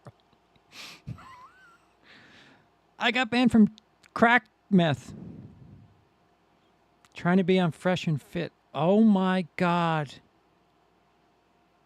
That I guess that's like the epitome of a pick-me girl, huh? Fit. Women in general, especially in the United States, England, whatever it may be, are not held accountable for their poor decisions. Men are trash. That's common in society, right? Women are trash isn't. Men are held accountable all the time, every day. All these women are born with value. They're pretty already. Andrew Tate Bugatti. As a man, if you don't make yourself valuable, you have no value. Women are born with value. Men must create their value. A guy doesn't lose his value just because he picks the wrong woman once. Just men are attracted to youth, beauty, and fertility. It's been that way since the beginning of time. Men value purity and youth. Purity. Who the what? What planet is she from? Youth, beauty. You can really get those brain juices flowing as you tune into yet another episode of the groundbreaking discussion, What's Wrong with Modern Women? Which are about as thought-provoking as an episode of Jerry Springer. Oh, $2, Bronson, thank you. His favorite Steve Martin movie. Oh, Planes, Trains, and Automobiles. That's, The Jerk's a close second. He was sleeping with a Latina and died of a heart attack. What? Steve Martin? The Latina died of a heart attack? Wait, what? Everybody's all over the place. Or alternatively, if that gets boring, you can tune into an episode of Why Men Cheating is Actually Okay. Right? Men really have to work to become attractive. That's why I laugh at y'all when you tell me, well, men shouldn't cheat and they shouldn't do this. Men have to bust their ass to become attractive.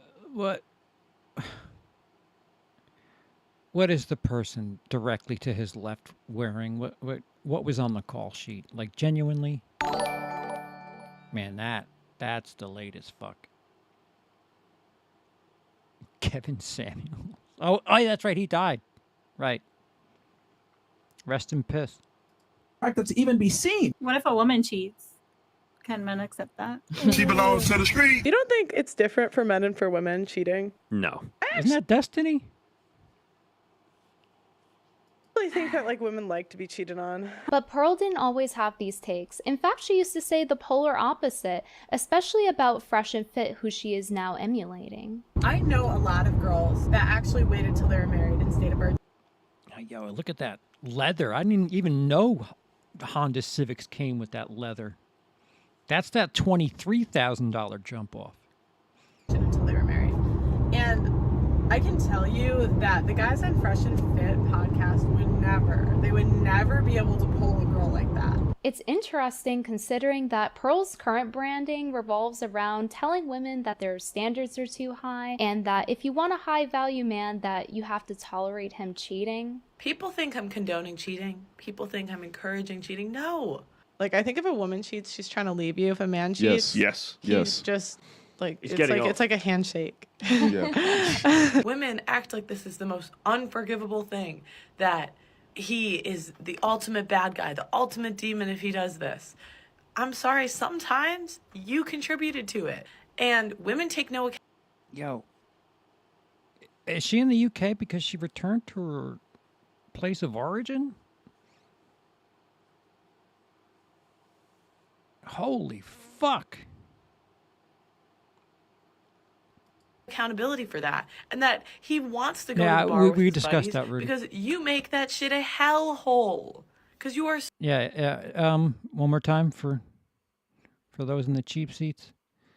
Oh, did I get rid of it? I think I got rid of it. Nope, there it is. With the shitty shrubbery. Yeah, who needs to look good when your bank account's going to have the same amount of zeros in it regardless? so I know that because my bank account has a bunch of zeros. unpleasant to be around. And that man forgives you for all of that shit, but you can't forgive him for stepping out once, twice. 3 times. You guys are crazy. It's just a little cheating. No biggie. I think it's safe to say that Pearl has changed her business plan in order to make money off of the manosphere, because people's opinions don't normally change so drastically in morality, especially in such a short amount of time. Look at how many views that had. Based on what I know through observation, her particular target audience is a male. This is where Pearl's content and marketing sits. She is constantly hitting pain points and triggers. The challenges and the pain points for her particular customer, client, and fan is not being heard, not being seen, not feeling valued, and not having access to women. So she talks about this constantly, right? And she's talking to women, right? Women which this particular customer, client, or fan does not have access to. And once We don't have to put dirt on the corpse there, Dice.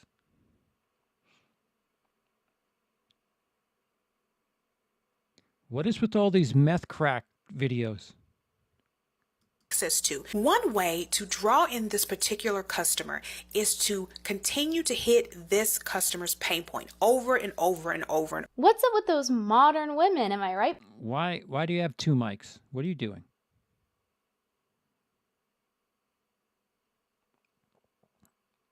Bronson, $10, thank you. Beetlejuice, Dark Shadows, Edward Scissorhands, Sleepy Hollow, and Sweeney Todd, Demon Barber of Fleet Street would all be great movies to play at Halloween party. Would you agree with that? I mean, I haven't seen Dark Shadows, to be honest with you.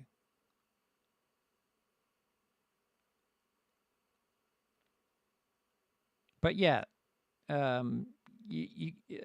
all, the mood and tone of all those movies is really, really pretty. I mean, if you got a brand new HD TV, you're not going to pop many colors off from those films. But although, man, that thing is so delayed. But I do. You're going to notice a lot of grays and reds and blacks. But yeah, absolutely. Sweeney Todd might bring down the party, I think.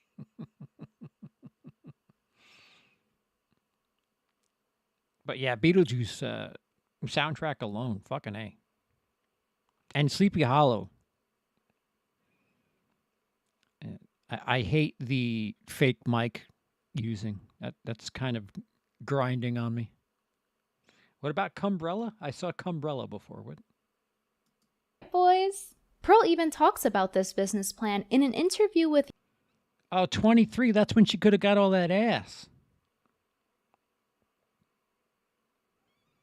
Why did we break up? A 23-year-old TikToker helps the lovelorn get answers from their exes? Why? But why, though? Who the fuck are you? Yahoo News, saying that she didn't know what her business would be yet, but basically that she wanted to be an influencer and build a brand. Yeah, corporate America.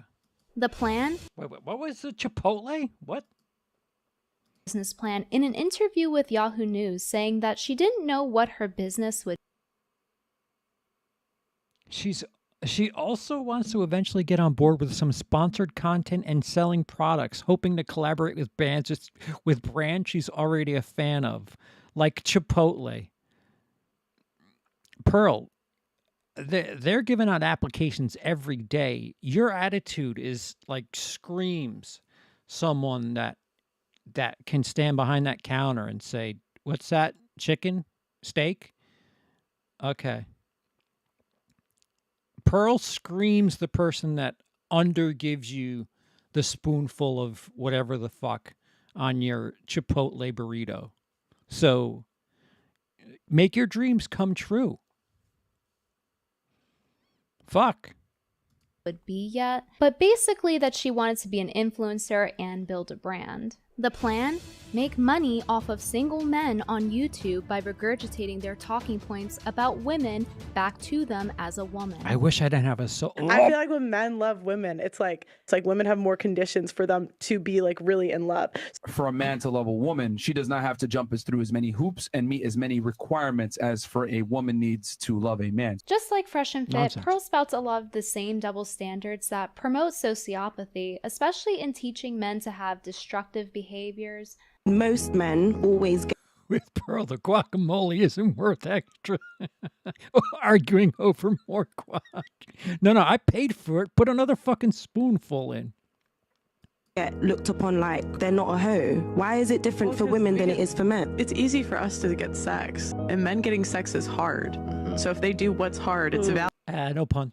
valued. If we do what's easy, it's not. I am so enlightened by Pearl teaching us how being a man will magically eliminate all of the consequences of cheating. You know, like breaking your trust with your partner by lying to them, getting another woman pregnant that you now have to support, humiliating your wife. Yo, why do children always come up in these fucking things? Some people don't have children.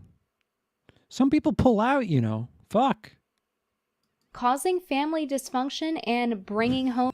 Nike should team up with her to sell sports bras. For fuck's sake. She'd be... I know she doesn't like it, but if she wants to sell her brand, birth control, she would... Oh, my God. Just picture of her. Would you want one of these walking around? Get the morning after pill. Home disease. If a man cheats, it's like a handshake. That is one hell of a handshake, Pearl. And promoting promiscuity is a great way to help create the single moms that her podcast actively speaks out against. Their mating strategy is they don't want to pass on resources to another man's kid. Like that's why they're repulsed by hoes. That's why they're repulsed by like other people's children. If single motherhood should be avoided, Yeah, then why is she... Somebody from Money rocking a Dell and a Honda Civic. What the fuck is going on? Have you ever seen the Flintstones movie from 1994? If so, what are your thoughts on John Goodman as Fred Flintstone and Rick Moranis as Barney Rubble? What are your thoughts on the movie as well? I saw it when I was a kid, and I enjoyed it as somebody who watched the cartoon. John Goodman was probably the perfect Fred Flintstone. I can't remember Rick Moranis nearly as much, and I enjoyed the movie. I haven't... And Rosie O'Donnell, I remember her being a good, the character she played. Fuck.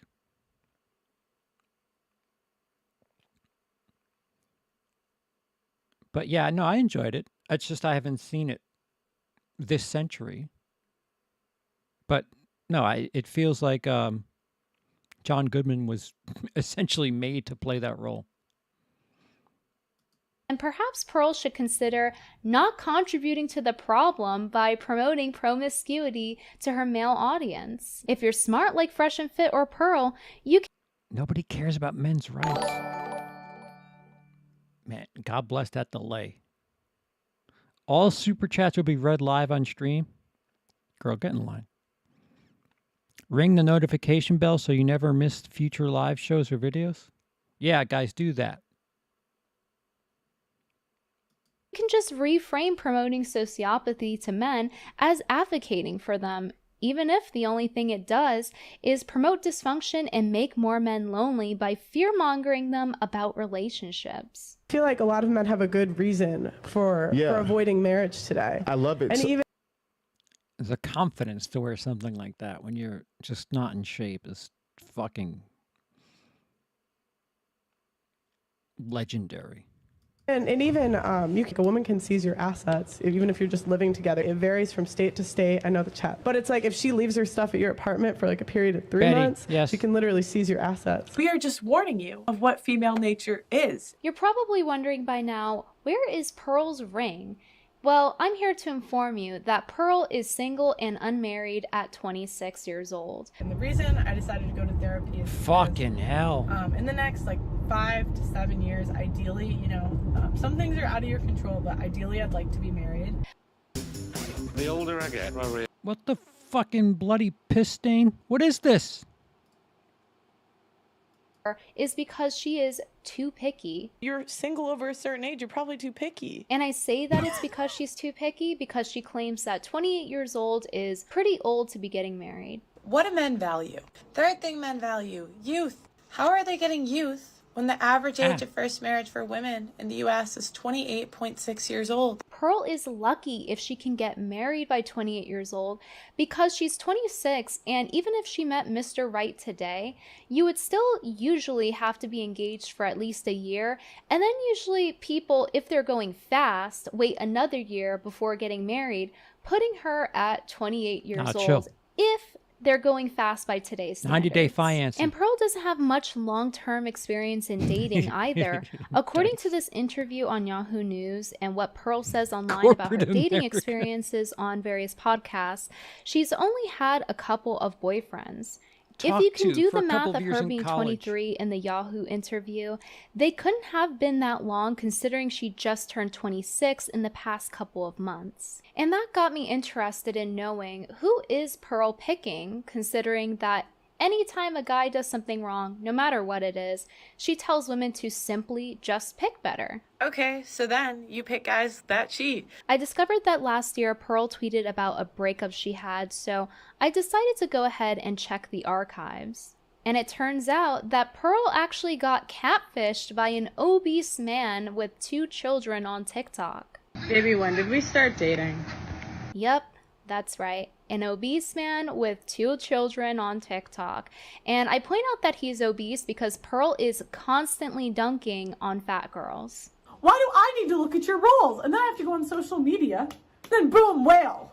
Boom, another whale. The cherry on top is that Pearl has been pretty adamant about men having children being a deal breaker for her. For me personally, I'm not into the guys with kids. That's not my thing. Instead of immediately breaking up with him for hiding 2 whole children from her, she instead takes him in to live with her and her family to mooch off of them. Because Yeah. he was homeless. Get when I first married. met Yeah. him. So I moved him into my parents' house Yeah. so he could get an ID. Too. Yeah, and so my Show parents proof of put him. him on our lease. Aww. So that was how and they moved him in for he lived with us for a month. Meanwhile, Pearl is out here the lease? humble bragging about her bagging a rich one on podcasts. Oh, Sure he was not a to. millionaire.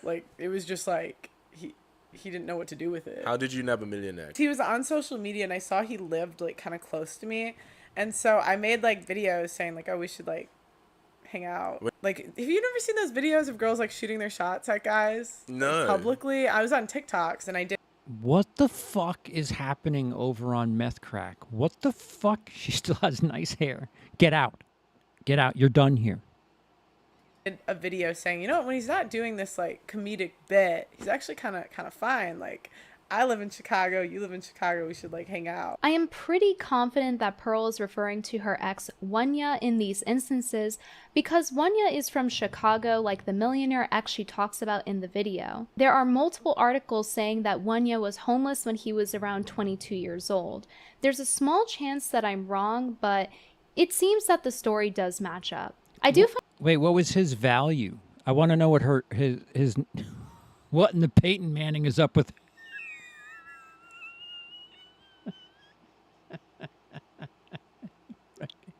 Come on, man. If I repeat that, I get in trouble. it funny that Pearl dating Wanya, or people know him as Angry Reactions, was framed as her bagging a rich one. I know, Steve. Meanwhile, he actually moved on to date a more attractive redhead, and she's still... What the fuck? He went from the dollar store version to the Target version. What the fuck? single and unmarried. It seems like her advice on lowering her standards to get married isn't working out so well for her. Pearl has the absolute audacity to tell women to pick better when she literally got catfished by some girl's obese baby daddy on TikTok. Yeah, he has a lot of followers, but he ended up having to mooch off of her anyway, so... Not only does she regularly dunk on obese people, even taunting them in her TikTok bio before she got bit. If she's dunking on obese people, I'm telling you, it's projection of self-hatred. It's just fucking absolute projection. The man upgraded. Upgrade with 2 Ys and 3 Ds. He has a type, apparently. Jessica Chastain in the dryer.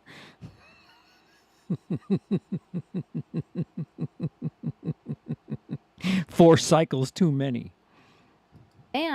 But Pearl will even put all the blame on women for obesity in America, despite half the obese population in America being men. How can Pearl dunk on fat girls so often, considering that she has clearly neglected her own self-care? This video of her is only from 1 month ago, and it might surprise you to learn that she's a professional athlete. Is she pregnant? And despite her lack of self-care, she still likes to spout a lot of statistics about fat women, despite being corrected on this by Destiny on her live stream. There's a lot of fat people. Fat people stay with fat people. But women, by and large, are fatter than men.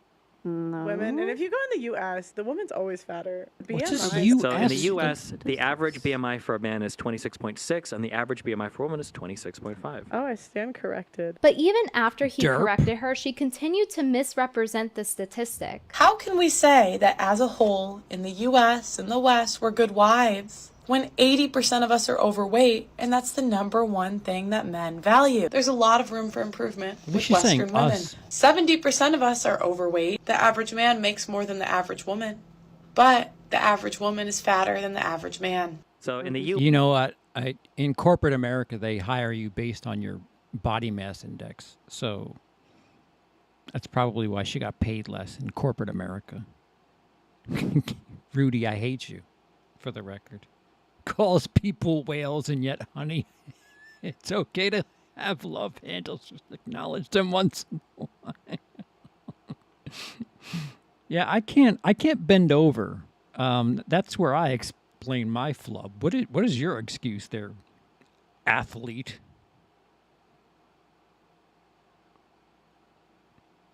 To be fair, I've seen women with better bodies that are bigger than her.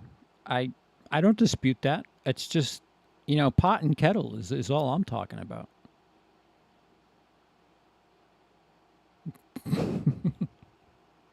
U.S., the average BMI for a man is 26.6, and the average BMI for a woman is 26.5. Oh, I stand corrected. Hi everyone, this is me in the middle of editing. Pearl got banned off of TikTok, so I've had to go into the Internet Archive to pull up the timeline. Wait, why did she get banned? What did she do to get banned off of meth crack? That's insane. How do you get banned off of TikTok?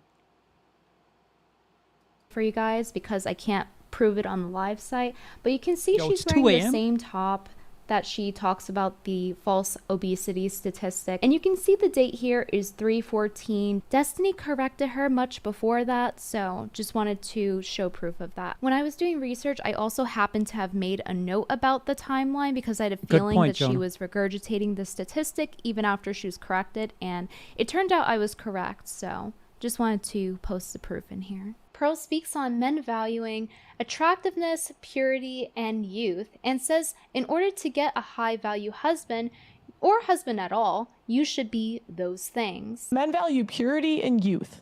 Yeah. Purity, youth, beauty. Pearl fails to meet these standards herself, despite wanting... I can't help but the technical side of me is questioning whether or not that mic is hooked up, because if I set mine here, I'm sorry, I'm just like distracted. If I set mine there and start talking into it, hers is like really, she doesn't have much bass in her voice, and she's very far off from it. All right, never mind. Let me just, I did eat the Spider-Man burger, John. You got to check my Insta. I went right in. And I said, haha, nothing left to take from me. To get married so badly. Some mornings call for a breakfast talk. For the love of Pete. All right, 5 more minutes, and then I don't know. Maybe we'll do a sequel to this because I can only Want take so results much. in life? I have to start talking to boys. Yeah, wife me up if you're in the London area. In terms of purity, Pearl's not a virgin. In fact, she's things. Men value purity and youth. Yeah. Purity, youth, beauty. Pearl fails to meet these standards herself, out despite of there. wanting to get married so badly. Apparently, if I want results in life, I have to start talking to boys. Yeah, wife me up if you're in the London area. You know? In terms of purity, Pearl's not. Why? What is she doing in London? Why did she get in so easily? It would have been ironic if a Chipotle commercial came up. Well, they'd be targeting their audience pretty well.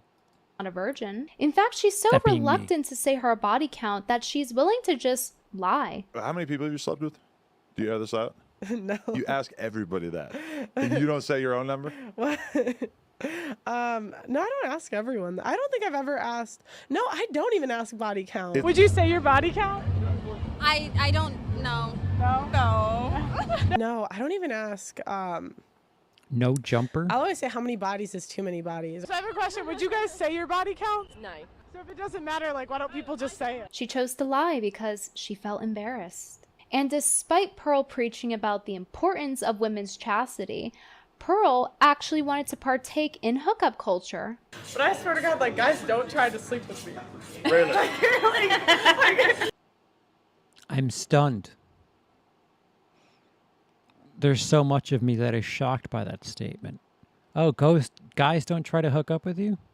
Maybe that 5 was a high assessment of yourself. like I swear to God, I've been on a date and I would have been dead, and you just never tried. I was like, oh, okay. I've been on dates where the guy didn't even touch me once. Yeah. Oh, wait, come to think of it. Is her move to ask people to use the restroom? Because that... Once, and I'm like, yeah. I don't really have guys approach me often. It could be the clothes. Because you're It seems like she hideous. barely knew him and wanted to hook up with him, but he didn't want to. So, according to body Pearl, I count. guess we shouldn't be taking her advice, considering that she She's can't attract awful. men even for casual encounters. I've noticed a lot of therapists are like older single women, and I'm kind of like, if you can't maintain a relationship, why would I take advice from you? Preach. This is Facts. just something I've noticed. But I haven't spent a ton of time in therapy, but then I'm like, yeah, Maybe you should.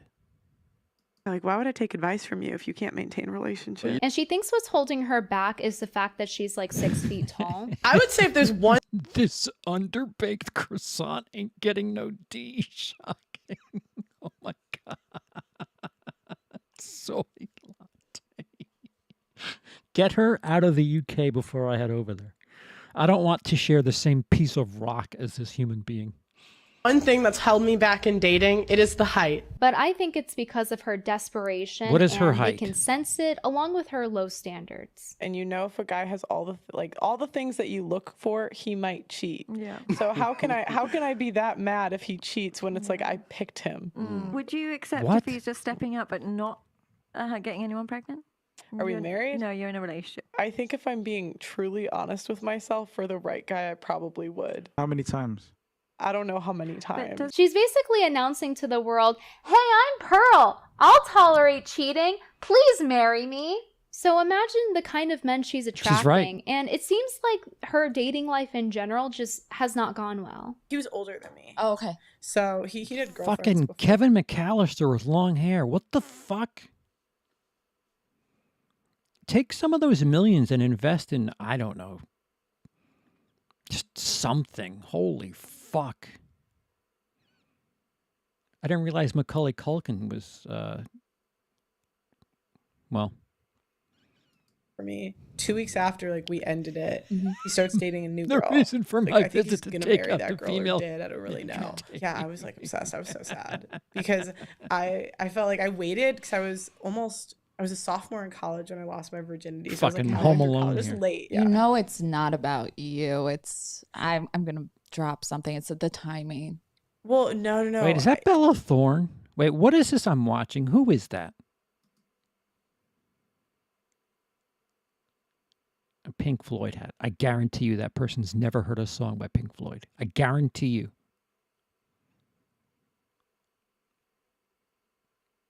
Is Dr. Ruth still kicking around? Jesus. I'm gonna drop something. It's the timing. Well, no.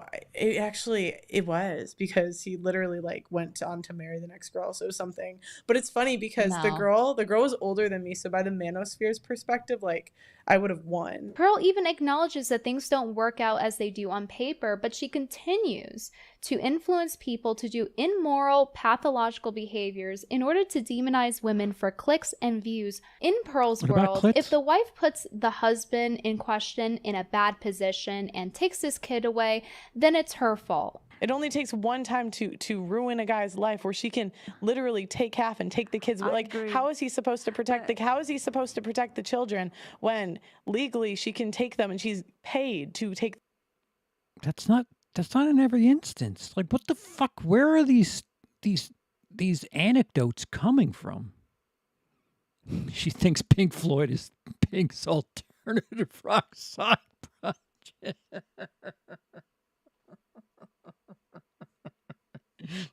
I don't know. Pink got together with some Floyd singer and Take them away from him. But that same empathy is nowhere to be found if the wife is put in a bad position by the husband. Okay, so then you pick guys that cheat. It says something about your decision making if you become a single mother. If the woman leaves, it's because she's just trying to take the man's money because she's an unreasonable, home-wrecking gold digger. She can take them and she's paid to take them away from him. But if a woman decides... Paid to take them away from him. Please, here's money. Take them away. Run. to make her own money, well, now she's emasculating her husband and causing the divorce. Or one of the number one reasons for divorce is financial, and also when women. Don't be fucking with The Andrew irony Schultz. of Pearl dehumanizing women on her channel is that her entire channel's premise is to focus on the injustices against All right, men I'm and how going to women 20 aren't minutes. empathetic enough to them. And Pearl doesn't like when this happens to her. For example, Pearl went on a podcast and told her story about. I've never seen somebody who goes to all of these dating and fucking sex advice and all this other shit and shows up like they just cleared all the fucking leaves out of their backyard. Like, this is so fucking, yeah, I'm here. What of it? How her male role model in her life, her coach who worked one-on-one with her since she was 14, turned out to be a groomer. Because I remember saying, like, you can tell me stuff you don't tell your parents. I remember looking at him like a dad, like, for a while, because I saw him so much. He told me before I went to college, like, that I was going to get a bunch of attention from boys because of my butt. And as soon as she turned 18, he tried to sleep with her and shove alcohol down her throat, which, by the way, for those of you that don't know, the legal drinking age in America is 21. And he's like, oh, come take a shot at the gym with me. So I think I was 18 or 19. How often do you go to the gym? Maybe he meant take a shot at working out and not a alcohol shot. When this happened. And at first I was like, oh no, I'm not trying to drink tonight, because it was like my finals week. That was why I was home. But he kept like going at it. Then he goes, you know, like, Hannah, because my first name's Hannah, the gym's empty right now. We could do anything you want. I'm like, what do you mean, Marcus? He texted me. So he said, come back to the gym tonight. And I said, for what? And then he said, like, nothing, just sex. The issue I had was he was waiting till. Wow, she says sex weird. It sounds like China being broken. Girls turned 18 to try to hook up with him. A couple years later, I find out he is going to be a coach at my high school on the track team. And my sister's Very excellent point, Dice. I was thinking the same fucking thing. Like, alcohol and the gym could not be further away from each other in reasons to be in a building.